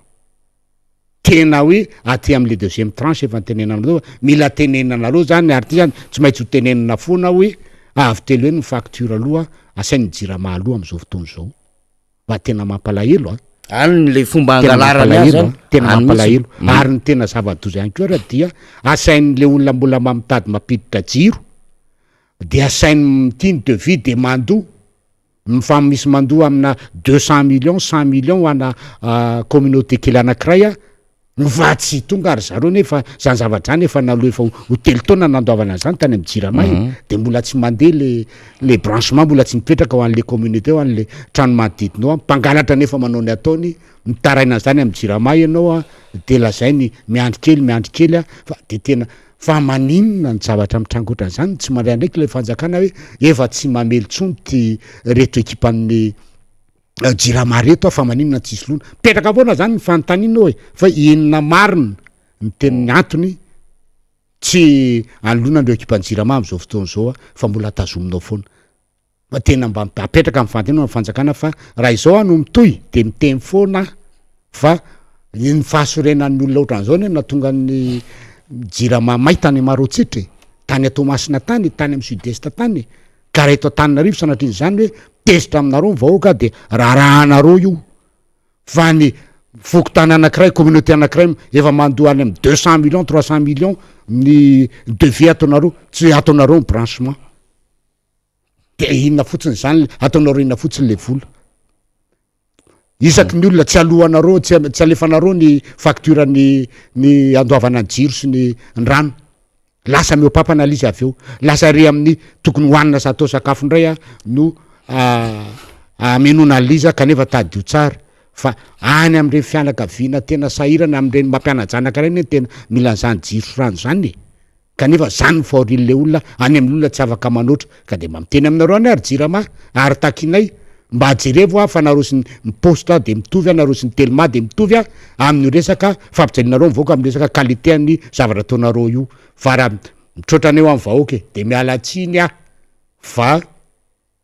eo nareo no raisina raha ohatra ka tsy zaka mivoaka tsony any fampahoriana ataonareo amin'ny qualité ny service ataonareo zay angambany amin'iny manesika trosa zareo satria 2000 milliards d'ariary manko le hoe trosany ka tsy fotony vahoaka zany tsy fotony vahoaka zany fa mety faiza mitantanany leo mihitsiny zany mividy amin'olona mividy lafo amin'olona de mivarotra mora amin'ny vahoaka nga fotony vahoaka zany nareo ny mpitondreo de ataovy zay mampiadana amin'ny vahoaka fa ny olona tsy tahalalany zany ary maninona raha misy an'izany zavatra zany maninona tsy manao centre hydroélectrique maromaro anareo jirama de am'izay mba tsy manofa ary amin'ny centrale termique ary amin'ny ny filatex any fraise sy ndretrarehetra tsony amin'ny resaka gazoal maninona tsy manao an'izany raha tsy tena aminao fotsiny zao raha mandeha amin'ny lala amin'ny fianaratsiny io tonga aloha hiditra anambositra afaka keliny tsara sotra de misy centrale hydroélectrique kely zay mbany eo professeur Rapelanoro moa nanao azy io zany natao no an'le tanàna manodidinao rano kely ohatran'io aza mahavita mainka fa rano be tao Madagasikara eto de zany hoe de tsy takatra le jirama ary le ministra vaovao raha ohatra izy tena hoe te isongadina mihoatra amindreo le ministra taloha io de zany zavatra zany tokony ataony hoe ahoana ny fomba anatsarana ty resaka jiro santy io mampikaikikaiky amin'ny vahoaka fa zany tokony atao zany zavatra zany fa tsy resaka mandeha kely ary de mametraka kely panneau solaire ary panneau solaire nga afaka hitondrana jiro otrano le jiro ery ivelany tsy azo fa tsy maintsy mitady panneau solaire angeza be anao misy an'izay mbaty lampy eo rehefa tsy mahavita an'le centrale hydroélectrique angeza be reny misy ngeza be eo tsy nambaty lampy eo nataony tamin'ny fitondrana teo aloha afaka manao an'ireny tsika ary ny tanety be de be masoandro be de be feno raha Madagasikara rivotra azo atao afaka manao an'izany fa le fanjakany ty mihitsy tsy manana vina mikasika an'izany zavatra any tsy manana paikady hoe ahoana ny anatsarana an'le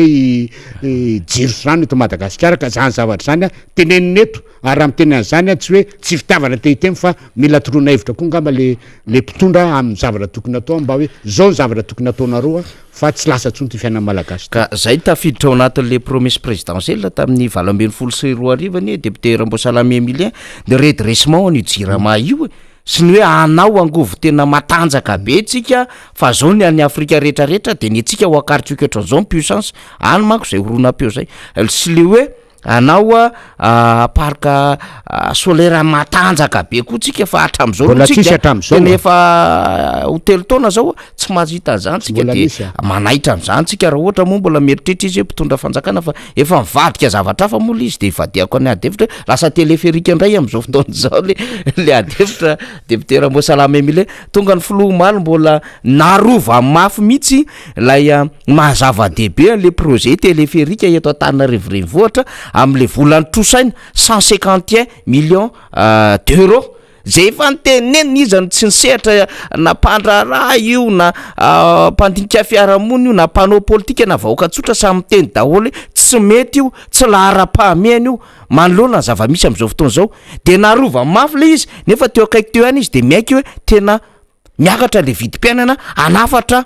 PPN ndray zany nataontsika amina sambo maromaro eto Madagasikara de misy incohérence ane zany zay nge le izy matotsika hoe takatry le filova satria président Ravalomanina raha nyteny an'le hoe urgence important de tony tsatsona tamin'ny fotoanandro fa tena le urgence zany am'izao fotoana zao tokony lolarana fa tsy lay important zay le fanjakana mahafantatra an'le izy hoe ny ville de efa tokony ho moderna efa tokony misy an'izany mety marina zany fa mbola teto zao député Rastany teny hoe tsy mbola nahita aloha fa saika any ambanivohitra amin'ny fivezivezena any ivelany any no misy an'ity téléphérique ty de itsika moa arak'le mahafinaritra an'le filoha izy mbola tanora raha teo de zay hitakita mahafinaritra azy misy jiro misy lokoloko kely samihafa misy an'izany de batainy aty Madagasikara le izy de terena anaraka am'izay fotsiny le endrika le zavatra hoe mety io nefa vola be trosaina le izy ato nefa mivoakanao tsy mihinan-kanina ato nefa mivoakanao sahirana araka ny teny député Rastany am'le ohatra hoe le trano gasy be de le tafo bozaka de misy somary etazy kely le trano ao anatiny eo misy olona tsy mihinan-kanina ao anatiny eo misy ankizy tsy mianatra ao anatiny eo misy olona marary ao anatiny eo misy jiro tsy mandeha de inona mamaky an'le raim-pianakaviana satria nitady vola izy any ivelany any de mba nahita vola izy hoe nitrosa fa nataony tray nasiny ascenseur ao anatin'le trano gasy be nefa tsisy angovo ao ampandehanana an'le izy ny ato tsy mihinan-kanina izy ohatran'izay le ohatra le misy eto Madagasikara député ianao no nainoko an'izay vaovao zay hoe niaro mafy an'io resaka téléfia io izy fa za koa mba nisy fotoana ihany mba tany ivelany tany nandritry na miaramila zany efa manao stage any na manao fitsidiana any de nitako tena amy grande ville zany efa nijanona heritaona tao Pékin ta Beijing zany a de tany Guangzhou a de tany Shanghai fa tramway mibetsaka amin'ny ville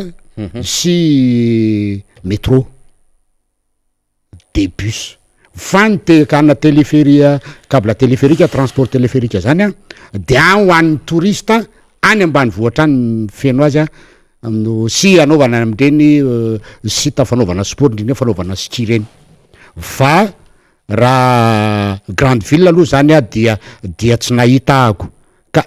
ianao miteny an'zany hoe misy an'zany hoe 20 bateau ho tonga zany anafarana PPN de hoy za hoe raha nyteny an'zay tamin'ny voninahitongavana zany ny filomam-bahoaka am'izao fotoana zao a de hoy za hoe raha iza mijery ale de lara-pahamehana amiko a mba tsy tenako an'le 20 bateau de izy hoe io vola ny samborona anaovana an'io transport amin'ny câble téléphérique io a de entina anaovana barrage andrana tambary satria isika malagasy a dia ny foto-tsakafotsika de mivary eritrereto hoe raha zany voly zany no atao hoe 2 milliards isaky ny barrage andrana tambary eto amin'ny Madagasikara tya mino aho fa tsy hanavatra vary tsony ny Madagasikara tsy hanavatra siramamy tsony Madagasikara tsy hanavatra varim-bazaha tsony Madagasikara inona ny barrage tsy ho vita resaka aménagement amin'ny tanimbary sy adduction d'eau sy ny retraretra na ny tanety a tsy ho vita am'zany raha ohatra hoe tena ampiasana am'zany fa eo amin'le lara-pahamehana mihitsy zany no misy tena hoe tsy mipetraka tsy haiko na ohatra hoe ny filoham-pirenena ve sarotra toro za le mpanolotsaina koa ny dondrona zay hany tsy fantatra tsony am'ty raha ty satria raha zany vola be trosaina zany no anaovana hoe barrage andrana velara-tany anaovana tambary io ambatondrazako io Marivoa io Anjozoro be io eto atsimondrany eto akaiky eto fotsiny de misy barrage tokony atao misy isony io satria tambary efa 1000 hectares mahery no mila tondrahanao zany zavatra zany a de tokony zany lara-pahamehana faniry fa tsy ty resaky ty fa hoy za hoe raha izany zavatra zany no tanteraka ka hoe tena atao a de hoy za hoe tsy hanafatra vary tsony Madagasikara ary tena na mividim-bary azy ihena ny mpamboly ho afa-pony vahoaka sy ny retraretra ary ny qualité amin'ny vary ho tsara de samy azo tombony dafolo na ny fanjakana na ny mpamboly na ny mpividy na ny mpanangom-bokatra samy azo zany tombontsoa zany daholo ary raha ohatra raha ne zany zavatra zany tena atao afaka mbola mamatsy vola andro atao hoe laboratoire fo fifasiany reny mba anaovana ijirena qualité ana vary aondrana ny velany am'izao fotoana zao ny tsika misy antao hoe le riz noir aondrana ny velany ary tamin'ny foara farany toa nitady an'le vary fa tsy nahita fa 500 000 francs kilo an'le vary ary le vary manana vertu hafa mihitsy riz noir any amin'ny Université no mamboly azy de amin'ny volana novambra izy no tonga zany zavatra zany tokony mba jeren'ny fanjakana ary tsika malagasy de hoe ny vary no foto-tsakafotsika araky ny tenin'ny tompoko labobolina tamin'ny raha hoe vary ano any anay malagasy zany zavatra zany tsy rana fotsiny fa teny iainan'le olona zany de zavatra zany no tokony ho jerena fa tsy zavatra any arina be andra vao anao an'zany fa tsy zany ohatra tsy de ilaina loatra fa raha tianao an'zany de resaka transport urbain no mila tsaraina amboarina ny lalana atao ndrendrendra fa zany zavatra zany resaka ino izy teo resaka fisesehoana zay le izy fa tsy lara-pahamehana zany raha amiko fa lara-pahamehana amiko de io voly io entina anaovana izy teo drainage na ny rano any Ambatondrazaka any Marivoa eran'ty plaine rehetrarehetra tya mba ahafahan'le malagasy hoe maleo tena ara-sakafo indrindra amin'ny vary mba tsy hanavana tsony vola tsy toko tsy firoana ne no lan'ny malagasy amin'ny fanafarana vary sy PPN io misy direto ny saosy mavy na resaka siramamy tsisy nalaza ane zany saosy mavy zany ambily be sy namaky ny prime ministre voatany tsy mitany raha sy diso nijeran'le orinasatsika le tatomborondava raha sy diso iodana le tariabrika villa koatra iodana le kasany zavatra zany reny tokony siramamy de kasay indrindra tsy anafaranao ianao manana traikefa amin'lizy ianao manana tany tsy misy mila zany fa zany ny tena tokony atao ahoana ny ampandeha ty sady mampita afaka ianao afaka manondrana avy eo de mampiditra vola vahiny eto amin'ny Madagasikara mba tsy rehefa mandeha ny ekonomia de mba hiakatra betsabetsaka le vola omen'ny FMI satria le vola omen'ny FMI le latsakeboka anao arakaraka vidiran'ny toekarena aminao koa io fa tsy zay le cote part fa ianao ve ny toekarenao ary amin'ny kitokely de heritreritra azo amina milliard de dollars ianao ianao tsy mifanan'olona amty resaka kely 332 millions de dollars ny olona ry mahazo 4 milliards aty Afrika Atsimo RDC tsy akaikitsika etsy le nomena an'le CVO milliard 500 zay indrindra ka zavatra ohatran'izany hoe mila jerena ny lampamerana ary mila jerena tena mpanosa an'le toekareny mba hahafahanao manome vola betsabetsaka koa amin'ny FMI de mba hahafahanao mahazo tombony avy eo mba tsy hoe ikely hoe tiano mba fitserana anao am'le vola zany fa io ane mahazo an'io daholo ny rehetrarehetra zay olona zay firenena ka tafiditra anatin'io mikambanao anatin'io ka mandrotsa bola ao de mahazo an'io nizaniza mpitondra eto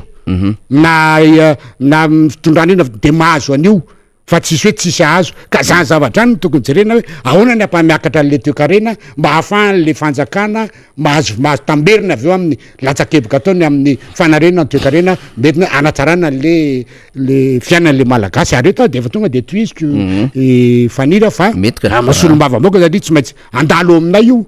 ary misy projet amin'ny fandaninana io de eto an'izay de mitaky hoe allo azava tsara mihitsiny ny fandanina ny vola io fa tsy atao safy be matsina ohatra le 800 millions de dollars tamin'ny resaka fitantanana ny Covid tao fotsiny fa aloha azava mihitsiny satria efa tena mijaly mihitsy le vahoaka am'izao fotoana zao amin'ny resaka amin'ny fiainana andavanandro ary tena mbo any am'le social mbahoaka mihitsy ny andehanan'le vola fa tsy resaka ty amin'ny zavatra fa zay tsy miditra any amin'ny tsy mampiakatra ny vola mampitombo vola ny posy ny vahoaka ary tsy mampitombo ny vary any ambony vilia sy matsaratsara ny sosy ao anaty vilany eo fanira le izy manko tsy hay mifanjakana koa deputera Mbosalama Emilien manavaka an'le le olana mandalo sy le olana mitoetra le conjoncturel sy le ponctuel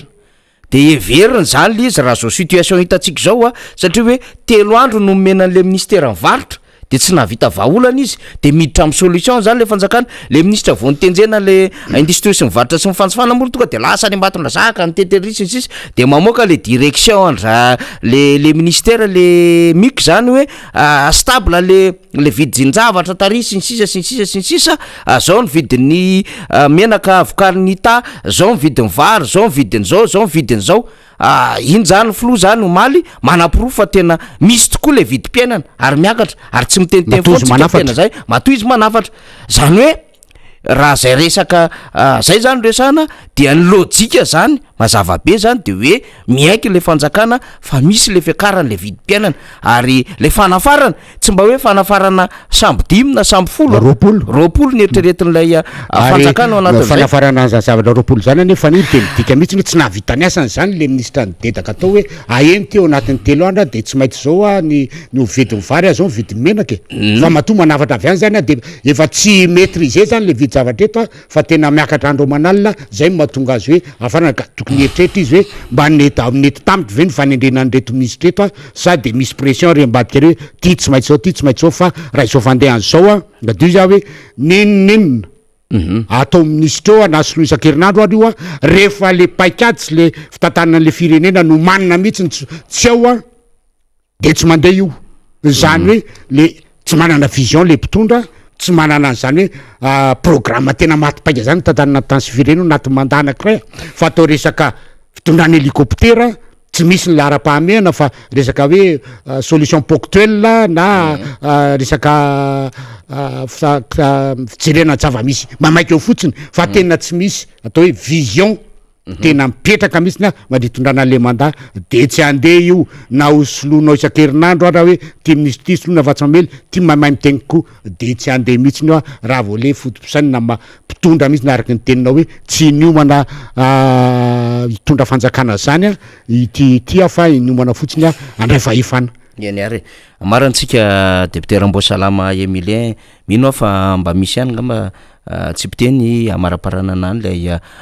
fandraisam-pitenenanao eto ndray zany satria adiny ray tanoano misy tsika zany teto naratsaka kely ngambany dia hiditra ndray ny namantsika ry narabe mananjara rehefa avy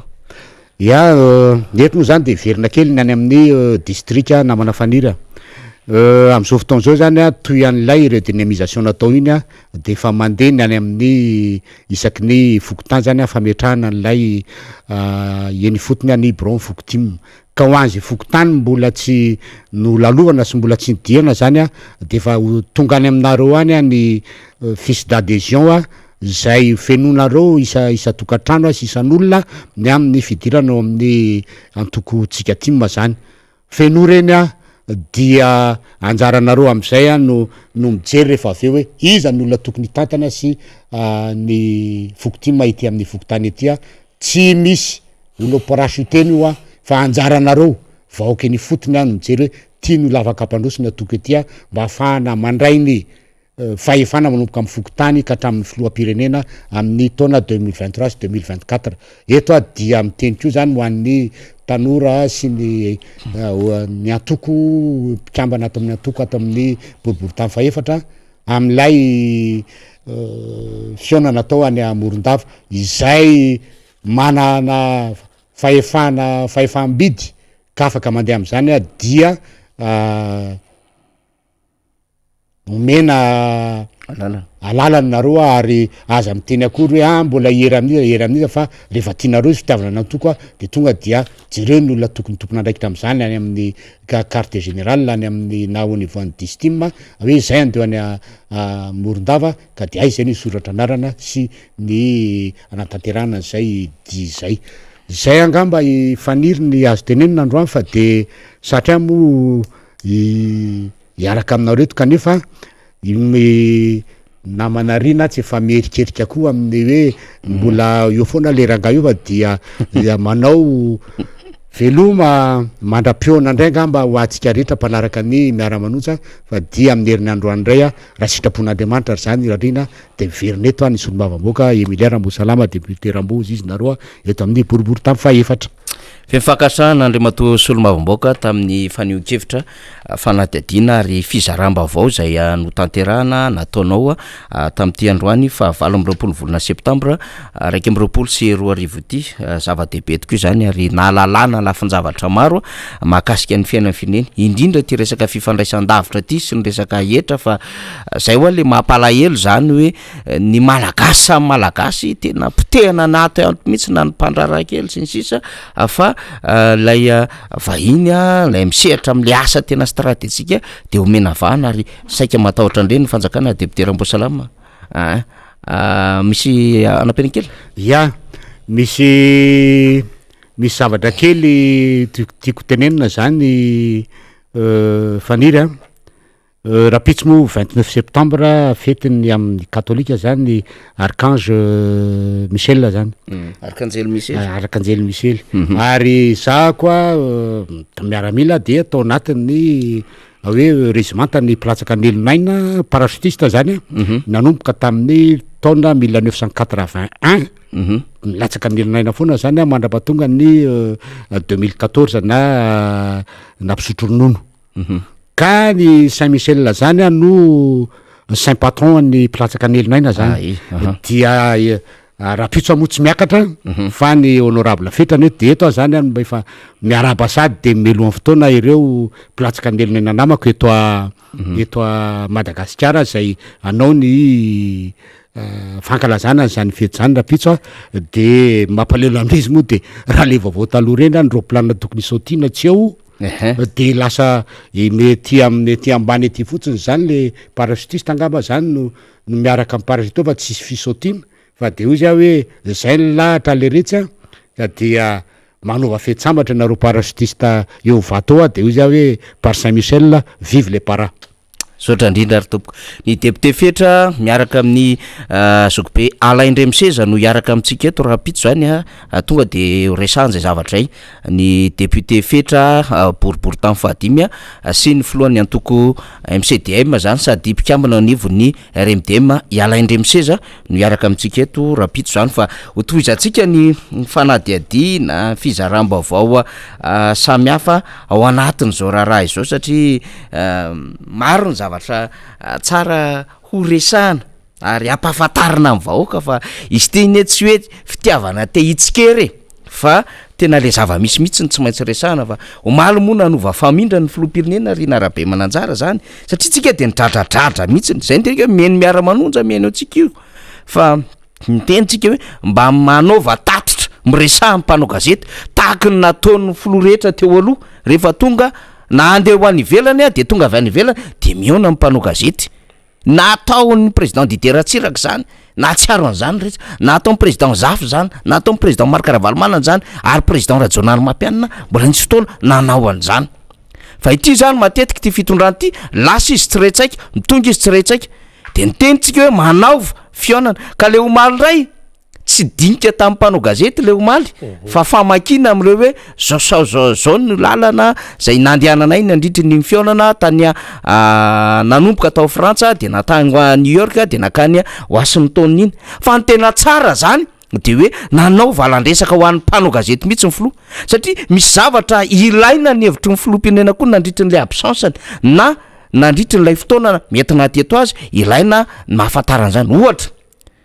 mba tsara ny afantarana ny hevitry ny filoham-pirenena manoloana reny hoe misy olotsotra mitana kalaky reny ohatra zany ary vaovao mafana satria misy mpikambana ao anatin'ny gouvernementa zay napetrany voatonina ao anatin'izany raharaha zany zao ilaina ny hevitry ny filoham-pirenena zany tsara raha mba satria mety tsy voaresaka zany fa raha anontany mpanao gazety zany de zava-dehibe ny afantarana ny heviny manoloana an'izany satria tsy mifanalavitra zany amina seho zay nisy teo aloha zany tamina resaka hoe ministra nanana olana tamina raharaha mpitsarana de voateriny esorina le ministra 3 andro tateo reny misy raharaha tena hilaina ohatra ny hevitry ny filohan'ny republika zay tsara no anaovana an'le suivian'le adevitra hoe raha ny resaka ilze parsi izy tany ivelany de mba mety heveriny mpanao gazety hoe dikan'izay zany angataka an'le restitution tsika fa dikan'izay hoe inona no mety hoetriky ny diplomasia malagasy manomboka izao satria efa nentintsika tany amin'ny sehatra ambony be le izy de ahoana ny toy anindra raha iny zany nge mba ilaina hevitry ny filoham-pirenena zany fa tsy hoe niteny teo amin'ny tribune Nations Unies fotsiny filoha hoe anay io satria misy résolution tamin'ny 1979 misy ihany koa ty fanamafisany ty tamin'ny 1980 tany hoany dia mangataka zay fa le izy mbola misy asa manaraka zay de mba tsara ny afantarana hoe misy an'le commission mixte leya ministra ao misahana ny raharamba iny ato zay manahirina ihany ny fietsiny raindray sy le tsanganany eo anatrehan'lay hoe frantsay izy sady malagasy de ahoana ny tena position atsika na ara diplomatika io na ara politika io manoloana an'le ady amin'ny ilze pars zany hoe ilainy zany ary tsy tokony atahotra n'izany valandresaka ho an'ny mpanao gazety zany mihitsy ny fitondram-panjakana satria tamin'ny reny filoham-pirenena reny rehefa tonga de miatrika eo daholo ry narabe mananjara ohatra président Deratsiraka inge anontany mihitsy maty moa tahifa lasakroazany ny Big Max aizy Max raha tsy mandisa Max be fa tena fantaniny Max be tena mahafinaritra hoe ny vaokana talata napano andre matofilo satria avany izy zao andre matofilo ny teneny ihany sinsisy misy mpanao gazety eo tonga de mety miteny inona ny tena position-nao ino zao tena ngeza be ny position-ny président Ratsiraka sy ny position zay ny raisy manoloana ny firenena mikasika le en septembre tamin'ny 2001 ohatran'izany misy zavatra ilaina ohatran'izany ny président Zafy tena tsy ny safidy mpanao gazety fa mpanao gazety ny radio tsika vao tamin'ny fotoan'andro tena tonga teo ivato mihitsy nametraka fanontaniana any président Zafy nefa nanohitra ny président Zafy tamin'izany fotoana zany hoe tsy censure mpanao gazety hiatrika azy ry narabe mananjara fity moa efa misy an'tony poulna tony zany de rehefa tsy tafiditra anatin'le poule ianao zany de dikan'izay zany tsy afaka miatrika izy zay ny zava-dehibe am'le hoe manao conférence de presse ary mety hoe zay ny version any momba an'le téléphérique fa mba mety manana ny heviny koa mpanao gazety araky ny tato-baovao rainy a de manana ny angle izy hametrahana ny fanontaniana amin'ny filoha ohatra fa tsy le version ny fitondrana hoentin'ny filoham-pirenena izy moa mari-pitehaka be omaly satria le mpanasika moa zany efa fatatsika zany satria olona nitendrena sy miaraka tamin'ny todolo de vao mandeha kely le resaka de efa mitehaka vao mandeha le resaka de mitehaka nefa le izy a tokony misy lojika nadevitra ihany am'ireny fatongava ny filoham-pirenena ohatran'ireny de narabe mananjara raisiko kely zay le fanazavany faniry zay amin'ity le hoe mpitondra fanjakana miatrika mpanao gazety io mantsy lefa le nitenenitsika foana hoe ny mpanao gazety eny dia mitatotra vaovao izy a makany amin'ny vahoaka raha somary emitrankena taona maromaro lasa raisiko ohatra tany amin'ny président Tsiranana dia mandray mpanao gazety misy mpanao gazety malagasy misy mpanao gazety vahiny voaingana mihitsy no nijery fanadiadina zany momba ny président Tsiranana hoe ahoana tsara moa tena fandehany ny hoe fampitam-baovao tamin'izany fotoana zany fa tsy de nisy hoe fanavahana tahaka ny ahoana fa dia na ianao mpanao gazety vahiny na ianao mpanao gazety malagasy tsy misy hoe frehana inona iny manohana an'izy iny tsy any mihitsy fa rehefa hoe mety hoe mpanao gazety zany dia afaka manontany afaka manao fandarana manokana ihany koa arakarak'ilay station nandeha taty aorindrina araka ny teneny faniry teo hoe ny président Ratsiraka tamin'ny fotoan'androny rehefa andeha de amanao alay dinika ao amin'ny miaraka amin'ny mpanao gazety tsy de hoe misy fanavahany io fa maro hoe ao ny RNM sy ny TVM tamin'izany fotoana zany fa misy ihany koa mpanao gazety maro samihafa fa amina station isan-karazany tonga eo de tonga avy any ray dia misy ihany koa zany resaka amin'ny mpanao gazety na tsy hoe tatitra ny dina le fotsiny fa eo koa no fanararotana anontaniana zavatra hafa zay mahazava loatra fa fiainam-pirenena daholo moa zany no anontaniana eo nandeha tateo arina président Marc Ravalomanana teny foana izy matetika hoe apetrao zay fanontaniana tianareo apetraka na eny atsefatsefaneny zany na amina fandehanana makany ivelany fiverenana sy ny sisa dia misy ny tatitra ary eo ihany koa ny fiatrehana ny mpanao gazety ny amin'ny zao fotoana zao zany dia betsaka no miteny hoe faniriny atao hoe mpanara-baovao faniriny ny citoyen malagasy ny mba fantatra ny fomba fijeriny mpitondra izany ny raharaha ampirenena miainga amin'ny fanontanin'ny mpanao gazety zany raha ohatra zany zao ka misy ny ohatra hoe conférence de presse io koa mantsy mbola misy fiavahany kely aloha tsara azavaina amintsika ihany hafa ny antsoina hoe conférence de presse ny conférence de presse zany dia manontany ny mpanao gazety zay fanontaniana manidikidiky azy dia mamaly ny atao hoe ny mpitondra fanjakana zany raha mpitondra fanjakana no miatrika ny mpanao gazety dia mi zany tsy de voafetra loatra ny fanontaniana ny point de presse ndray dia ireo mpanome ireo rotra zany mpitondra fanjakana no mitondra n'lay vaovao alefany amin'ny vahoaka amin'ny point de presse de tsy de misy hoe fanontaniana be deabe apetraky ny mpanao gazety fa raha betsaka angamba de fanontaniana ray na roa zay natao hoe point de presse mbola misy ihany koa zany hoe communiqué de presse zany ny communiqué de presse zany de hoe efa manana ny tompona andraikitra ny serasera n'lay fanjakana dia efa ataony ihany le texte de alefa fotsiny aparitaka amin'ny gazety na hainao manjery io na gazety atsoratra ohatrohatrazay le izy fa ny tena tianao rasana de hoe ilay fionana amin'ny mpanao gazety tsy akanavaka mihitsy tsy misy hoe avahana na ohatran'izany fa miaraka eo daholo de samy ho iteo zany lay fandehan-draharaha ary ny mpanao gazety mametraka fanontaniana koa mazava loatra fa mahafantatra tsara ny hoe etika sy ny déontologie an'izay asa fanaovana gazety zay fa tsy ndeha koa le mpanao gazety de ndeha hiteniteny sy sanatria hoe rediredy fotsiny ho anao etam-po fotsiny tsika malagasy mantsy izay le hoe etano fo zay dia mivadika daholo ny toe-javatra rehetra zany zany fa mba hoe manaraka an'lay norma antsika tsy tenenla hoe manara-penitra fa manaraka ny fepetra rehetra amin'ny tontolon'ny asa fanaovana gazety asa re roviana vao mba ho tonga izay rehetrarehetra izay fa izany zao dia anisan'ny tena hoe ilaina amin'ny serasera amin'ny vahoaka ihany koa fa raha vao misy hoe reto ihany na hoe rianina ihany de reto tsy izy satria mpanohatra ireo tsy afaka hoe miditra amina sehatra takan'izany hoe fanontaniana mivantana sy ny sisa dia manahirana izay zavatra tsy hoe ny mpanohatra maninona na hoe ny ety amin'ny sehatra takantony maninona fa any amin'ny vahoaka le izy no metraika satria ireo vahoaka ireo dia mahafantatra hoe tena ohatrany tsy fenony izany vaovao tonga ty aminay izany satria manitikitika anay zany zao dia ny zavatra izay marary anay ndresaka moa zany ny faniry teo hoe anafatra PPN izy teo roapolo conteneur ho tonga amin'ny entin'ny sambo zany mazava loatra de hoe entina tia Madagasikara zany dia hoe mba asa hoe anetsenana ny problema na PPN eto amintsika io efa le nitenenina foana io hoe dy tsika ty zany dia politika atao hoe tipitopy foana no miatra eto amin'ny firenena inona nandritra an'izay taona maro zay zany efa nanika ny telo taona zany zao ny ty régime ty zany no teo amin'ny fitondrana dia inona tao anatin'ny telo taona zay ve de mbola tsy hita ny atao hoe amana ny olan'ny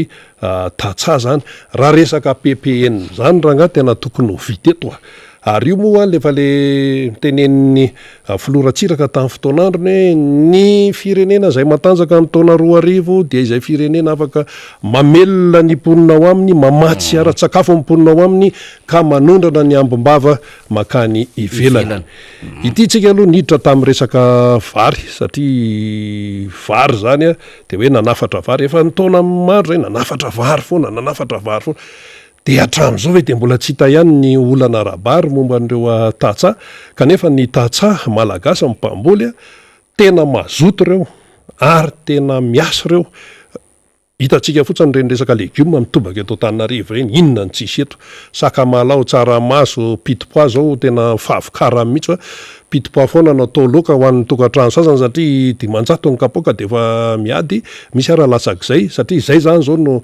vokatra misy eto daholo efa karazana legioma karazan-tsakafo fa tena le hoe le efa mividy zany no tsy eo inona mbola tsy ahitana solution na vahaolana hatramin'izao momba ny famokarana eto amintsika ary tafiditra ao izay resaka PPN izay zany ny zavatra tena ilainy ny mponina andavanandro rehefa ohatra ny tatsa misy ny orinasa izay any amin'ny malagasy za tsy teny mihitsy hoe orinasa izay maske fa io koa mila tandremana tsara satria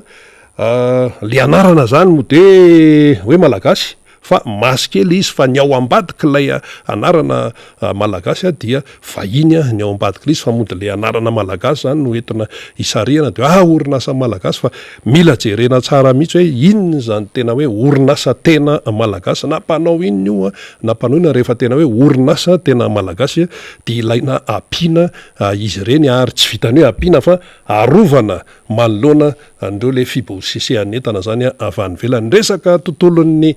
varotra sy ny fantsifana daholo zany rehetrarehetra izany ka de zao zany zao de hoe anafatra PPN 20 conteneur hoe ampidirina eto Madagasikara de mitazana indray zany le raha miresaka sakafo dia tazana indray zany le any ambanivohitra hoe ahoana zany zay ty mitazana indray zany reo orinasa malagasy mba hoe mamokatra hoe ahoana zany ny tena fandehany aloha fa raha ny zavatra hita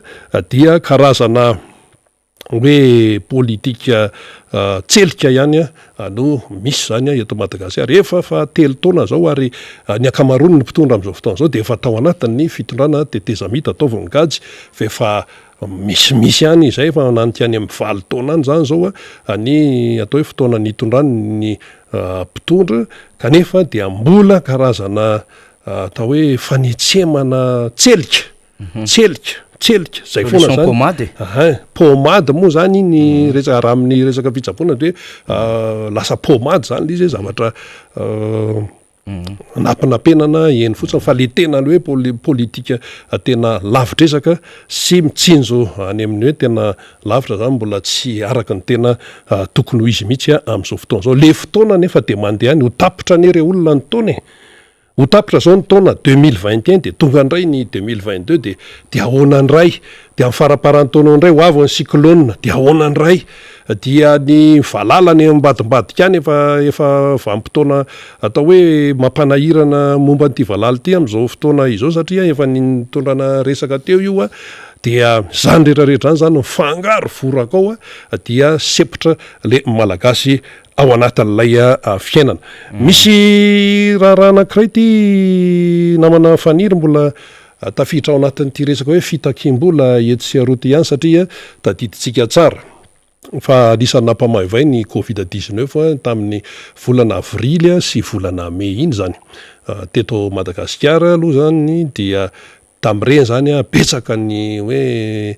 narary nisy maty sinsisa de nisy hetsika be zany natao fiatrehana an'le covid-19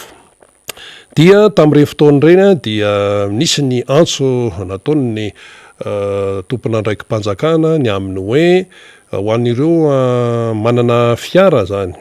satria hoe ilaina zany ny fampiasana fiara amin'ny fitoamanentana isatsokanjana zany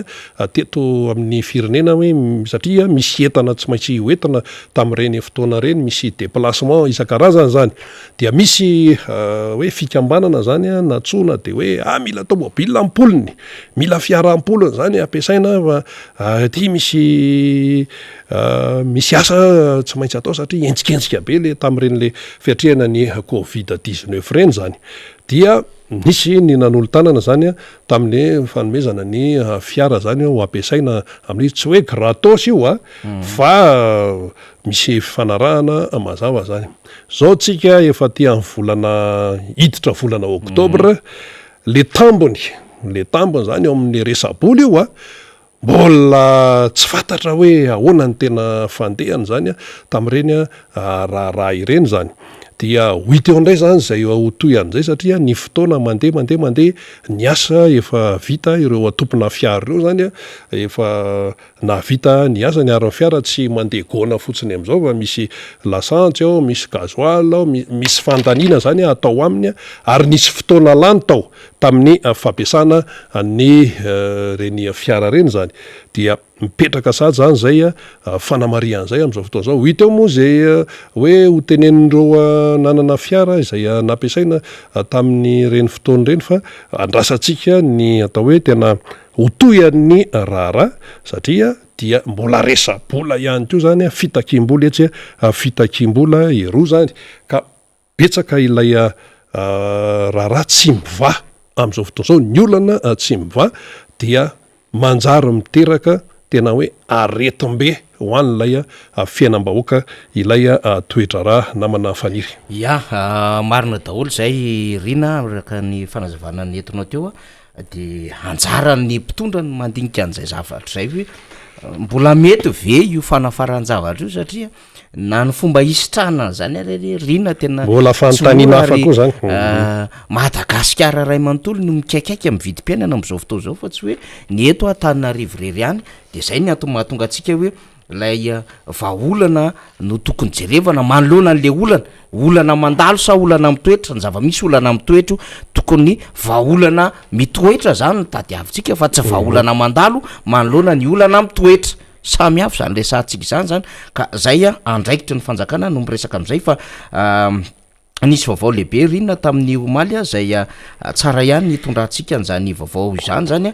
teo anivony raharam-pitsarana teny anivon'ny pak zany satria raha zay vaovao nivoaka zay zany mikasika indrindra n'Andriamatora Bekoto raha olona arzaka zany zay tale général'ny CNAPS teo aloha sady filohan'ny fédération malagasy ny baolina kitra izy moa zany tsy eto tandrazana fa hoe any ampitan-dranomasina any dia no tsaraina omaly zany lay raharaha zay makasika ny talian CNAPS ty zany teo aloha zay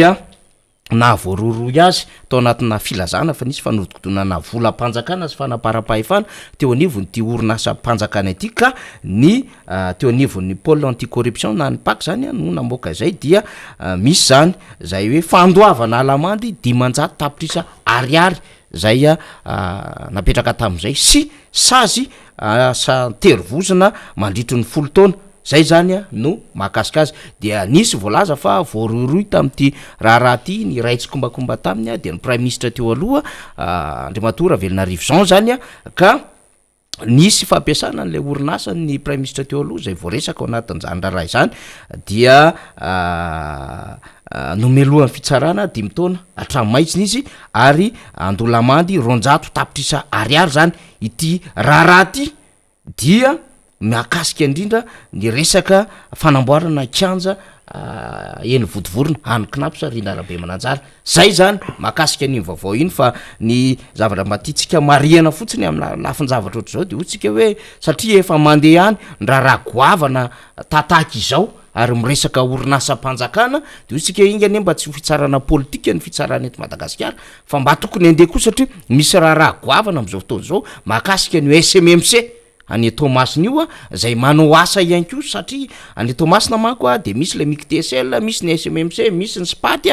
de andrazany rehetra zany am'izao fotoana zao satria nisy raharaha voatonona ny SMMC ty ary misy olona maromaro ny resana mahakasika zany de everiny rehetra satria efa any am'zany ratsan'zany zany raha zany de veritsika isika hoe mba handeha zany raha zany mahakasika indrindra ny SMMC zany manaitra zany tsika satria orinasa mpanjakana avokoa zany resana zany Rina Rabe Mananjara fa rehefa miresaka orinasa mpanjakana tsika de miresaka ny RMAD zany omaly tsika miresaka ny RMAD Rina lavalava ny fomba nyresantsika ny RMAD fa efa nanatsika teny ampiantoanana hoe ny diaspora France zany RFDM de nanao an'le live zoom de tao anatin'izay live zoom nataon'izy ireo zay ny resahan'izy ireo mahakasika indrindra ny resaka RMAD zany ka andefa sombonytsika mba afataratsika vaoka hoe manara-maso ny fiainam-pirenena reo diaspora reo ary miteny ihany ko manoloana ny zava-misy eto Madagasikara ka ny sombony raisinao anatin'izay dia ny fomba fahitan'izy ireo ny resaka fitantanana ny Air Madagasikara sy ny zava-manjo any Air Madagasikara sy mahapotika azy am'izao fotoana zao ka angatahantsika ny namana teknisiana andefa ny sombony zay adevitra zay de verina ihany zay sy Rina Rabe Mananjara rehefa aveo.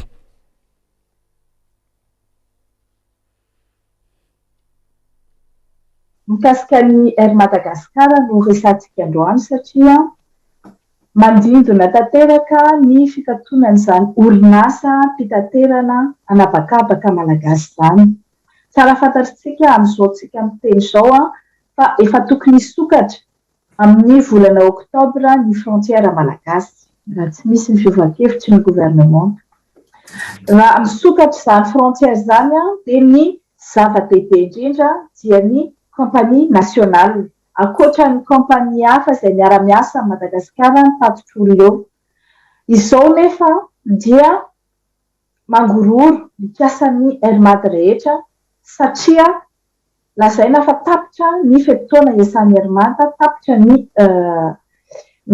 lisansa izay ananana ary indrindra tsy manana fiaramanidina afaka miasa intsony izy fa simba. Ataotsika hoe immobiliser ireo fiaramanidina sisa ananany ary ny ambony izay efa namidy tamin'ny tsaradia moa zany de efa misy problème ihany koa. Ny tsaradia de efa tsy ao anatin'ny RMAD fa ohatrany hoe branche ao amin'ny RMAD zany hoe ny branche fitaterana anatiny zany hoe ny régional province ao Madagasikara dia natao privatisation. Zany hoe namidy amina orinasa privé. De zao zany le tena RMAD izay manao ny vol international dia tapitra licence immobiliser, tsy manana avion, tsy misy plan de relance mazava afana manao ataotsika hoe redressement mialatsiny am'le teny vahiny fa zay no fomba malaza anazy tsy misy zany mitetika asa mazava amerenana ny orinasa io amin'ny fampandehanana anazy. Inona nahatonga zany? Zay ve ny antony nametrahana ny itony olona faux diplômé sans qualification ohatran'ny Timka Roberto itony ao amin'ny ministère ny transport. Izay fa izany miampy satria hoe efa tsisy ilana atsony le armady efa ho amidy indray ny fahitako an'io satria rehefa en faillite totale ohatran'io ny orinasa mpanjakana dia amidy 1 euro à 1 ariary symbolique le izy. Zay fa izany ny tanjona ao anatin'ity zavatra ity dia ny anapotika tanteraka nyty kompania mpitaterana malagasy ity dia ho amidy zany hoe ho rachete ny asa ira vatomanga sa karana iza sa izy indray no anao an'io. Samy eritreritra azy zareo hoe efa nifampiraraka amin'ny Qatar izay manana flotte ngeda indrindra, anisan'ny manana flotte ngeda indrindra eran-tany amin'ny resaka nabakabaka dia tsy mila kompania nasionaly izy. Zavatra tsara fantatra dia Madagasikara dia nosy. Zany nosy zany dia mila manana fitaterana isan-karazany antsambo sy anabakabaka indrindra mba ahafana mifandray sy mampivezivezy ny olona sy ny entana. Isika nefa dia ny atao hoe unique ny kompania tokana izay nananantsika izao potika zao. Inona no tsy nandraisana fepetra mahay mindram-bola gauche droite ry Andro Rosy mandeha anamboarana fatina teleferiky tsy nanakanina tsy tsy tateran'olona eran'ny Madagasikara akory fa dia eo amin'ny 12 kilometra mialana Katsoka Bohidepona fotsiny ihany fa tsy malala mindram-bola mandeha mitondra plan de relance projet mazava andeha entina any amin'ny mpamatsy vola reny entina any amin'ny FMI Banque mondiale any amin'ny Qatari any amin'ny rehetrarehetra any zay manana plan de relance ohatr'izao mba ametrahana nyty armady ity ka mba okare tia mitadiavana financement zany natao hoe miavy tsy feny. Dia ataoko ohatra anankiray koa hoe ny efitrano niana nefany ny namoty ny étage ny aniana nefa ny efitra aza tsy afaka teleferika ny molamolana nefa ny kompania nationale izay tena ilaina mila vola mila redressement mila restructuration en matière de gestion mila plan de relance mazava inona ny fiaramanidina ho ampiasaina ahoana ny fomba hitantanana an'io 6-0 ataonareo ohatrany 6 dia ireo mpiasa rehetra ireo zany dia ho alefa ho chômage technique daholo na tonga dia chômage je sais pas quoi ireo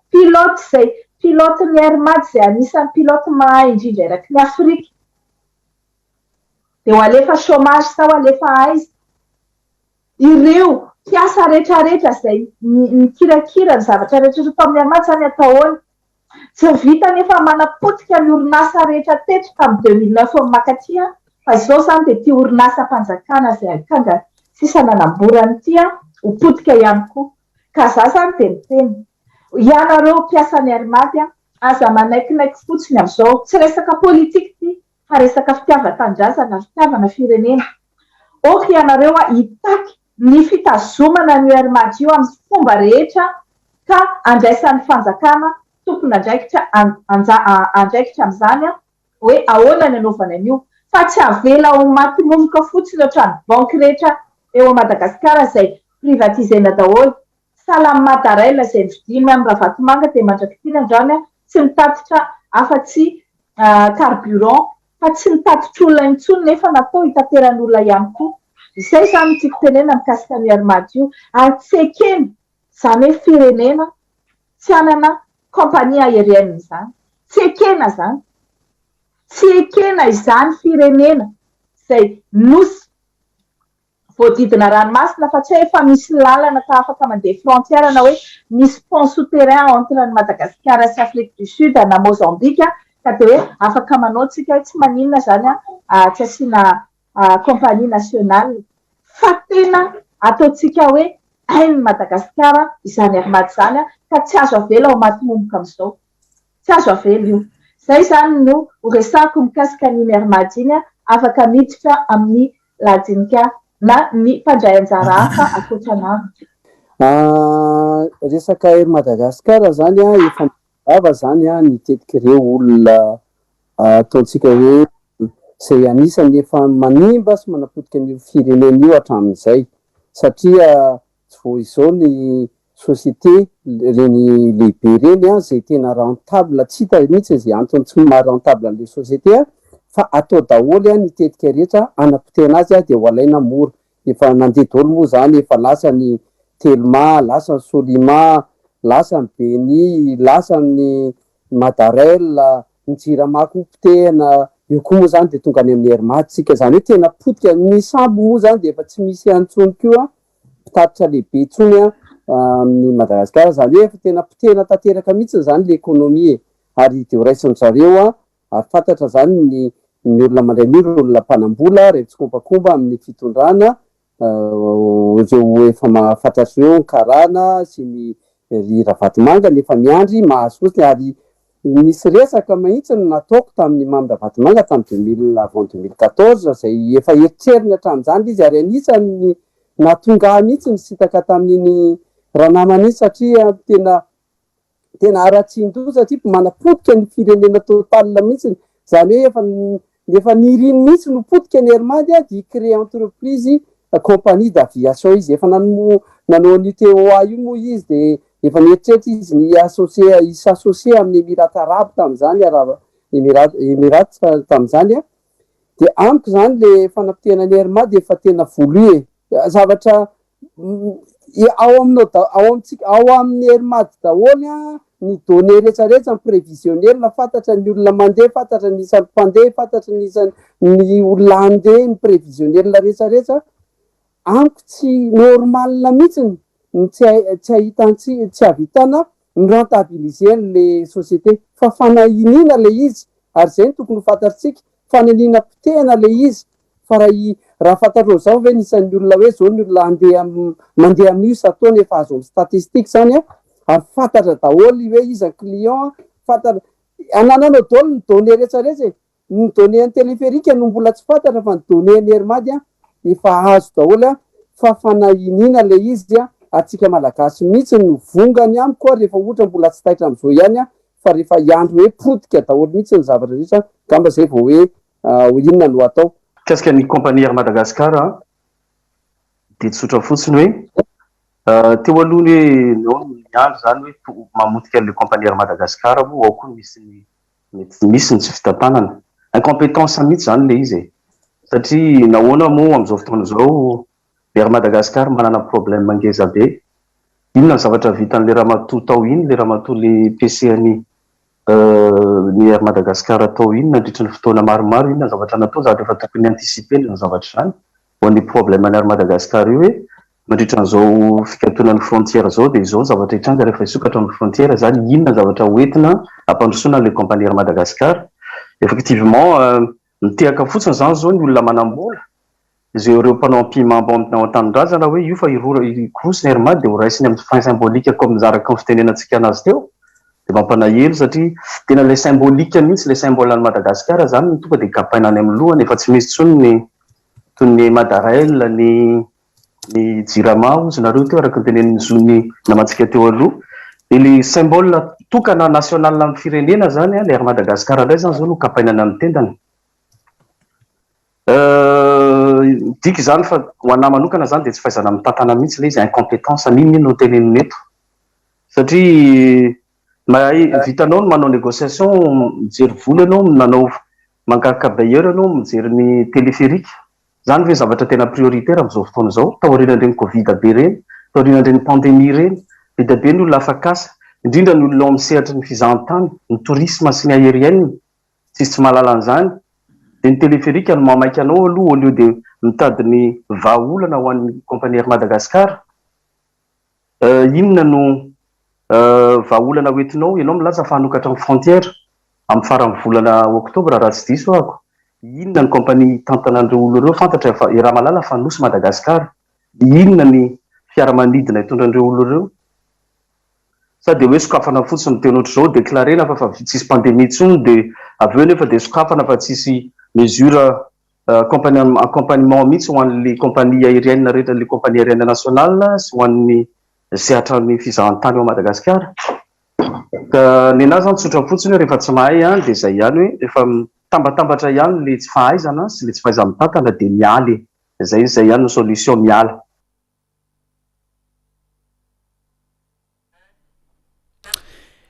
Zay ny karazany sombony am'le live zoom nataon'ny RMDM diaspora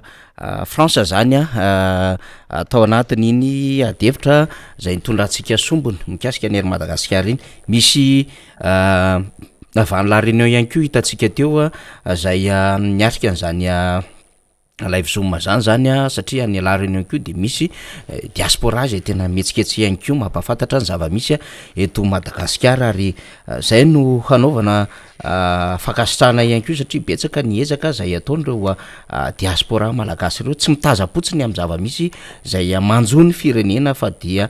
mitondra niezaka rehetrarehetra fampahafantarana ary mitondra ihany koa zay mety fanakianana zay hoe zao ny zavatra tsy mety te hanavitra n'ity Madagasikara ty na iza ary mahatsiaro marary an'ity Madagasikara ty fa ho any zay mieritreritra angamba fa manana am'izay fizakantena na fizakanjoa amin'ny firenena roa zay nationalité roa de mety mieritreritra izy hoe tandrazana mandalo fotsiny za Madagasikara zany fa any ivelany ihany no tena tandrazana ka na inona mahazo an'ity Madagasikara ty de tsy problème an'izany satria ny vady aman-janany de tsisy eto Madagasikara ny avoarany ny fiainany sy ny sisa ohatrany tsy maketsy biorika izy makany Frantsa na makany Dubai na makany am'izay toerana andehanany de tsy de rara iny le Madagasikara sy le malagasy reny arabe mananjara ka raha mbola misy fana raha mbola misy raha ary raha mbola misy fomitepo ny atsika de hijorotsika foana ny hoe atsika ty Madagasikara ty ary sary-piaro am'ty tsika ka tsy azo anaovana an'izany hoe tantely afa-drakotra zany na tsy azo anaovana an'izany hoe fanapotehana zany satria ny sehatra rehetrarehetra potika rina rahabe mananjara am'izao fotoana andro zao ary ny olombelona atao anatiny koa de apotehana tsikelikely ary ezahana mihitsy apahatraina mba tsy ahafahana manetsika ny tongony sy ny vatany sy ny vavany miteny ary tsy ahafahany misaina mahakasika ny oalin'ny firenena tsiketsika zany ary zany hijorotsika rina rahabe mananjara. Ya raha isika lay fanazavana no entan'ny namana diaspora tany a Frantsa teo amin'ny resaka ty raha manga ao amin'ny air Madagasikara ity nitondra fanazavana faneho-kevitra moa zareo teo de nisy ihany koa ny fanazavana teknika dia azo lazaina hoe mitombona daholo ireny teneniny namana rehetrarehetra reny iza moa no tsy marary iza no tsy marary isika menakaviny am'izany hoe air Madagasikara zany satria tena hoe fierté ny firenena zany le izy nefa am'izao fotoana zao de tena atao hoe tena tsy arak'izay tena hoe mba nirina hatramin'ny izay ho an'ireo olona zay efa tena hoe niaina tao anatiny izany air Madagasikara zany nandeha tamin'izany fiaramanidina zany makany ivelany sy ny sisa dia nahita tsara mihitsy hoe tena mentotongana ny fiainany ity kompania aérienne malagasy ity ary io fitotongana ny air Madagasikara io tompoko dia ahitana taratra ny fitotonganan'ny fiainam-pirenena eto Madagasikara mihitsy amin'izao fotoana izao zany hoe sationany ray io amin'ny tsy fandehanan-drara eto amin'ny firenena sationany ray ny resaka air Madagasikara raha ny nambaran'ireo mpiasa tao moa zany tamin'le fiainana tamin'ny mpanao gazety iny de hoe misy perte hatrany amin'ny 70 millions de dollars ao amin'izany air Madagasikara izany ry zareo mpiasa ao no niteny zany perte any amin'ny 70 millions de dollars dia mipetraka amin'izay mifanontaniana hoe maninona no misy zany perte zany de efa niteneny ny namantsika diaspora tany Frantsa teo hoe resaka tsy fahaiza-mitantana no mahatonga an'io zany hoe raha tena hitsina zany ny resaka kompania tena tokony tena azo aina tsara mihitsy a, tokony roso tsara mihitsy a, izany ery Madagasikara zany. Fa noho ny tsy fahaiza-mitantana ao anatin'ilay teny hoe tsy fahaiza-mitantana, mbola misy zavatra be deaibe ao a, mety hoe mbola misy ao hoe tsy fahaiza-mitantana amin'ny fidiran'ny resaka politika loatra, olona tsy tokony isahana andraikitra no ampisahanana andraikitra efa nytenenina namana diaspora teo sy ny sisa dia lasa ilay kompania zany no mizaka ny vokatra izay rehetrarehetra izay. Raha resaka kompania aérienne zany tompoko tena resaka teknika mihitsy zany, araka ny tenen'ny namana diaspora teo hoe ananana daholo ny données rehetrarehetra ao amin'ity kompania ity, ary itsika dia tsy hoe tsy manan'olona fa betsaka ny olona tena mahay zany ao anatin'ny lay raharaha, fa noho ny resaka hoe politika sy ny sisa dia io ny vokany na inona fanazavana zany dia ny résultat ihany no milaza ny zavatra izay natao. Ety am-pamarana dia misy fampitahana kely ataontsika, fombatsika io manao fampitahana io, satria mba hahafantarantsika hoe ahoana moa zany no tena fandehany ity raharaha ity. Ny ery Madagasikara dia mitovitovy tamin'ny kompania Ethiopian Airlines izany ery Madagasikara zany tany amin'ny taona 1700 tany, raha ataontsika hoe any zany no iaingana, dia manaraka tsara tsika hoe ahoana ny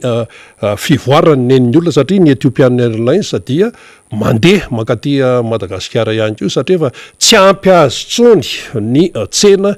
dia manitatra foana izany Ethiopian Airlines izany. Samy niainga tamina fiaramanidina atao hoe isaina amin'ny ratsan-tanana tompoko tany am-boalohany, na ny ery Madagasikara na ny Ethiopian Airlines. Inona no zavatra atao hoe tsara ho fantatra? Zany Ethiopia zany fahafantarantsika azy dia manana misy crise politika tany. Nisy fotoana izy tena fanenjana tamin'ny Eritrea, dia misy ady atao hoe ady an-trano zany dia nisy fotoana izy tratran'ny anoanana enjana be Somalia ka namoronandry Michael Jackson hira mihitsy hoe We Are The World, nataona nakoako eran'izao tontolo zao hoe tena jereo i Afrika, jereo ny ao Somalia, jereo ny ao Ethiopia ao, fa tena mijaly sy ny sisa. Nanana olana be izany firenena zany tompoko. Fa ny fisian'ny olana tao aminy dia tsy nanakana ny fampivoarana ny kompania aérienne Ethiopienne izay mampiseho ihany koa ny fierté ny vahoaka Ethiopienne. Izay ny endry zareo, ninona olana nyseho. Tsika mantsy miteny ka le Covid-19 kosa ny tsy nampozina, rehefa mitondra fanjakana tompoko tsisy an'izany tsy hampozina zany, fa mila mijery ny mahay mijery lavitra ianao zany amin'ny rehefa mitondra firenena, ary na mpitondra firenena iza na mpitondra firenena iza dia ohatran'izay daholo zany ny atao hoe fomba hitantanana an'ilay firenena. Ho avy indray zany zao ny cyclone, dia raha sanatriny zany hoe cyclone andravarava dia tsy nampozina sy ny sisa. Resaka mitondra firenena tsy mipetraka mihitsy ilay atao hoe tsy nampozina na hoe ohatran'izay. Dia nen'ny Ethiopian Airlines dia tao amin'ny taona 2017 ty kompania ity dia nividy fiaramanidina anankiroa, nandeha réacteur zany Boeing mazava loatra, dia taty amin'ny 2020 izy dia mbola namafisiny ihany, mbola mividy izy Boeing 727, taty amin'ny 420 izy mividy Boeing 767, dia tonga ny nampiasa twin otter sy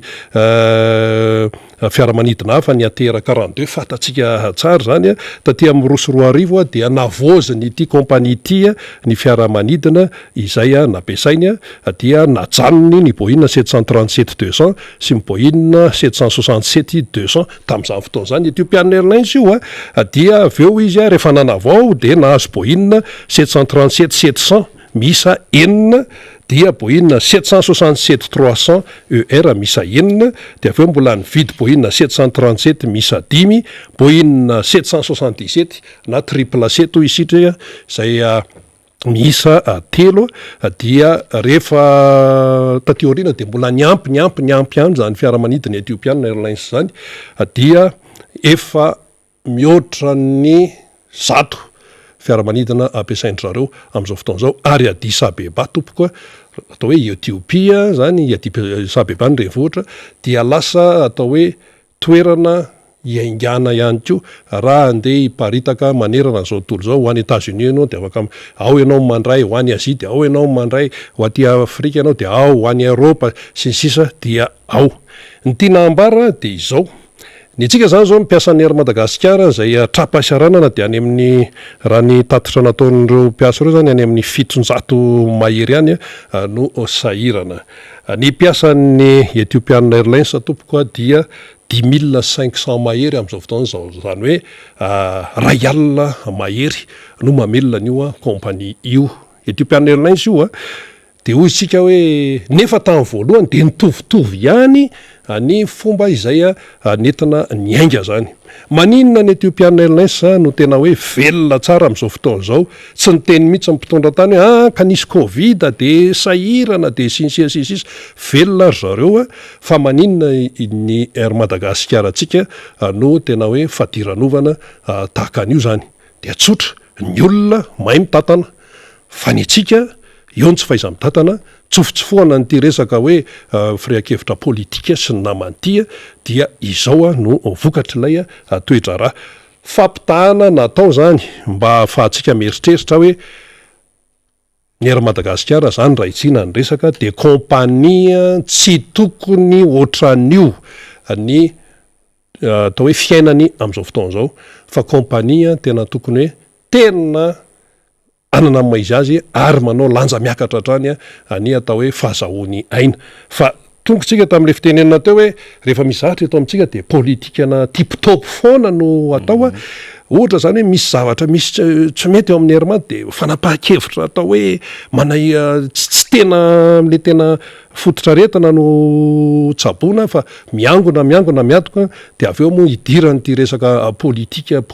ty piasan'ny Airmad ny teny zany fa tsy tsika mamorona eto hoe anisan'ny tena nanimban'ity kompania ty ny izy le resaka politika ty miseho mahay any resaka transport aérien daholy ity olona isan-karazany ty ohatra ny asa fanaova gazety any io faniry milaza mpanao gazety daholy ty olona rehetrarehetra ty nefany zahatra hoe tena resaka spécialisation ny dikan'izay vao maika moa fa ny resaka hoe tontolon'ny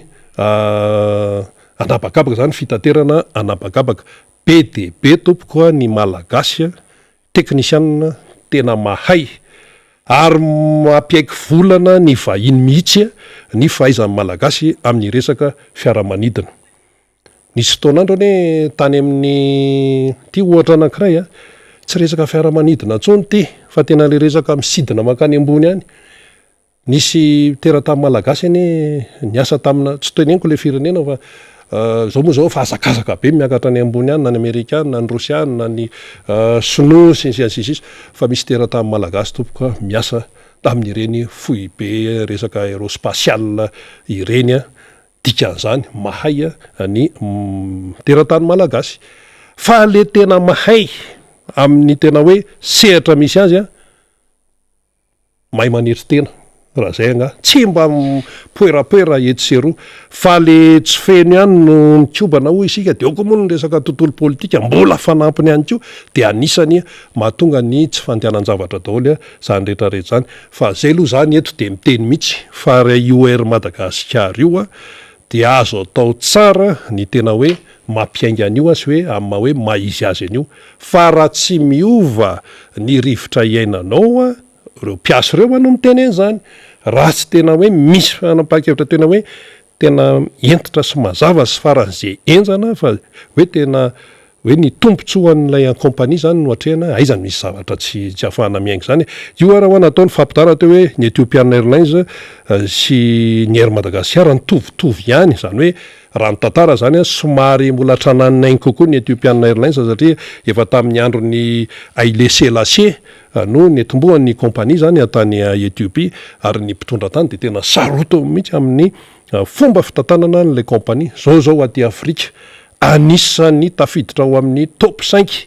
amin'ny resaka hoe compagnie aérienne ty Afrika ny Ethiopian Airlines tsy hoe fantokafana fotsiny zany fa zavatra misy zany ary rehefa isokatra io frontière Madagasikara io de jereo tsara ivatao fa isy compagnie Ethiopian Airlines satria zareo makaty de hitantsika eo am'izay hoe ho atsika zany za mantsy mbola resaka zany fa ho be deabe malagasy efa nandeha tamin'io compagnie io de mahita hoe tena ny olona mandroso fa ny atsika zany ao anatin'izay rehetrarehetra zay de tena hoe tena lasa zavatra tokony andela izy nefa tsy mandeha noho ny ataon'ny sasany izay mahita tombontsoa manokana ao anatin'ilay izy fa rehefa hoe ho ataony redressement rehefa atao hoe tena ingainy Madagasikara tena ho ampandrosoany Madagasikara tokony ho vitala izy fa raha mbola hoe pasipasoana politika mipasipasoka sy hoe tipitop natao eto de mbola eto ihany isika mianakavy itsika tsy resaka hoe compagnie Sudaf fa mbola Ethiopia ny resantsika fa mbola misy compagnie hafa ihany koa zay tena efa matanjaka amin'izao fotoana izao. Eny ary ny fandritsika rina de hoe mba ho tafaverina zany ary Madagasikara zany ary ho tafarina reny orinasa rehetrarehetra zay apotika am'izao fotoana izao zany zany ny fandritsika zany ary hitondra anjara brika amin'ny fanarenana zany no mba nofinofitsika rehetrarehetra zany fa tsy hoe ho avela potika satria marque ny fiandrianany firenena ihany koa ny fananana an'ireny compagnie reny ary tsy vita ny fiandrianana fotsiny fa fiandrianana ara-toe-karena ihany koa zany de mba hijorotsika rehetrarehetra zany resaka etra moa ny resahan'ny député Rambosalama Emilien teo zany mahakasika indrindra ny amin'ny hoe misy etra zay tsy voalohana orinasa zay mpanao fifandraisan-davitra zay mbola ao anatiny le vomera mpanady ady eo anivon'ireo anteny pirenena zany zareo am'izao fotoana zao dia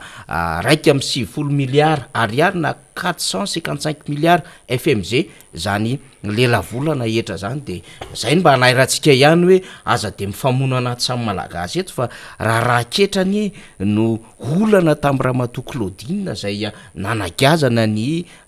teny vato ny aintsiry na Rabe Mananjara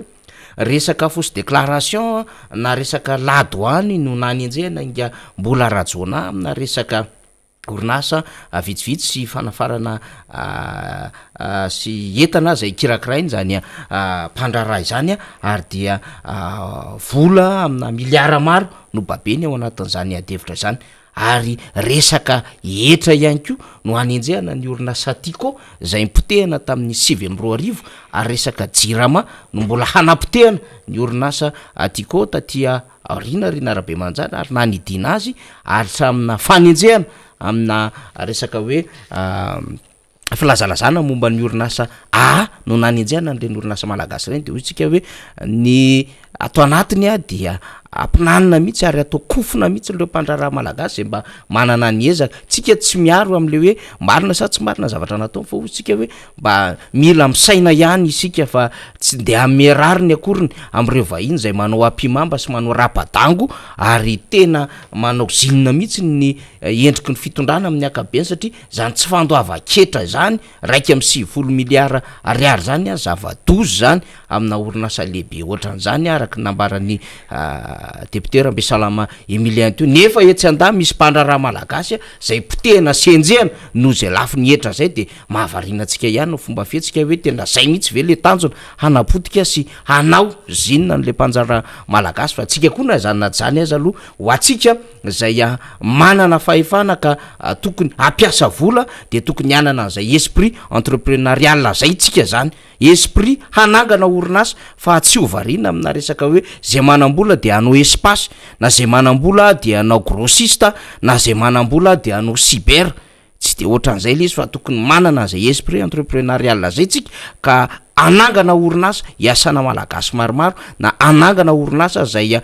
manana zay tanjaka ara-indostria zay mba hafana ihany koa mampiodina ny toe-karena anatiny satria ny tsy miankina no afaka manangana orinasa zany ka rehefa afaka manangana orinasa tsika de afaka misitona malagasy hiasa am'ireo malagasy marobe zay ivery asa itsika de manana ny akora fototra eto an-tanindrazana afahana tsara manangana orinasa ka zay zany mba domina ihany ny ampopony ny mpandrara sy mpanambola malagasy mba ezaka anao an'izay fa tsy ny vahiny foana akory no hitondra lela vola kely eto amintsika dia reny lela vola kely reny no havadika asa nefa tokony ho vitantsika malagasy zany rehetrarehetra any anairana ambopo zany satria hoy isika ananantsika ny akora fototra anatin'ny fampandehanana sy fananganana orinasa Riana Rabe Mananjara. Mamaraparana sika namana faniry amafisana aloha zany ny resaka morondava teo fa amin'ny zoma dia ao ny resaka ataony RMDM dia ihany koa moa ny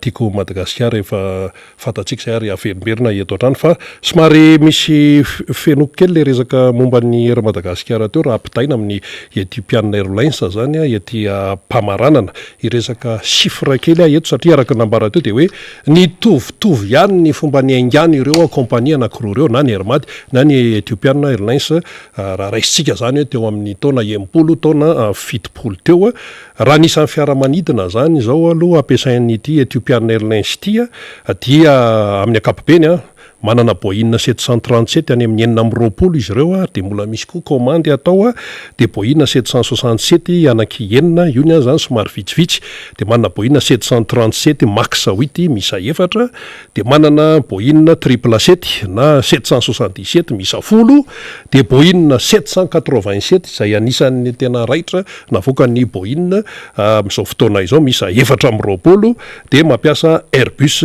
A350 900 misa 420 ny Airbus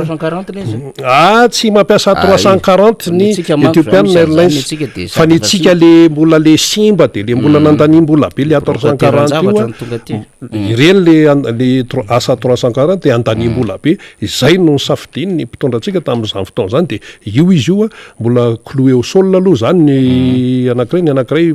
mbola hoe raha na miasa amina kompania hafa any dia nen'ny Ethiopian Airlines tompoko ny Airbus A350 no ampiasany zay mitovitovy ihany koa zany amin'ny teknôlôjia na mibikabikany ary amin'ny 787 Boeing dia 420 zany hoe vitsy ny andro zareo zany ny Airbus zay ampiasainy dia mbola manana cargo izy cargo mpitondra entana Boeing 777 folo dia Boeing 757 anankiroa zany ny Ethiopian Airlines mampiasa tera ihany izy fa ny endry zareo zany efatra dia roa maty dia roa mandeha zay mba fananantsika dia aloha zany teneniny eto mihitsy mba afantarantsika hoe ahoana tsara ny momba ny Madagasikara que demande les peuples moa zany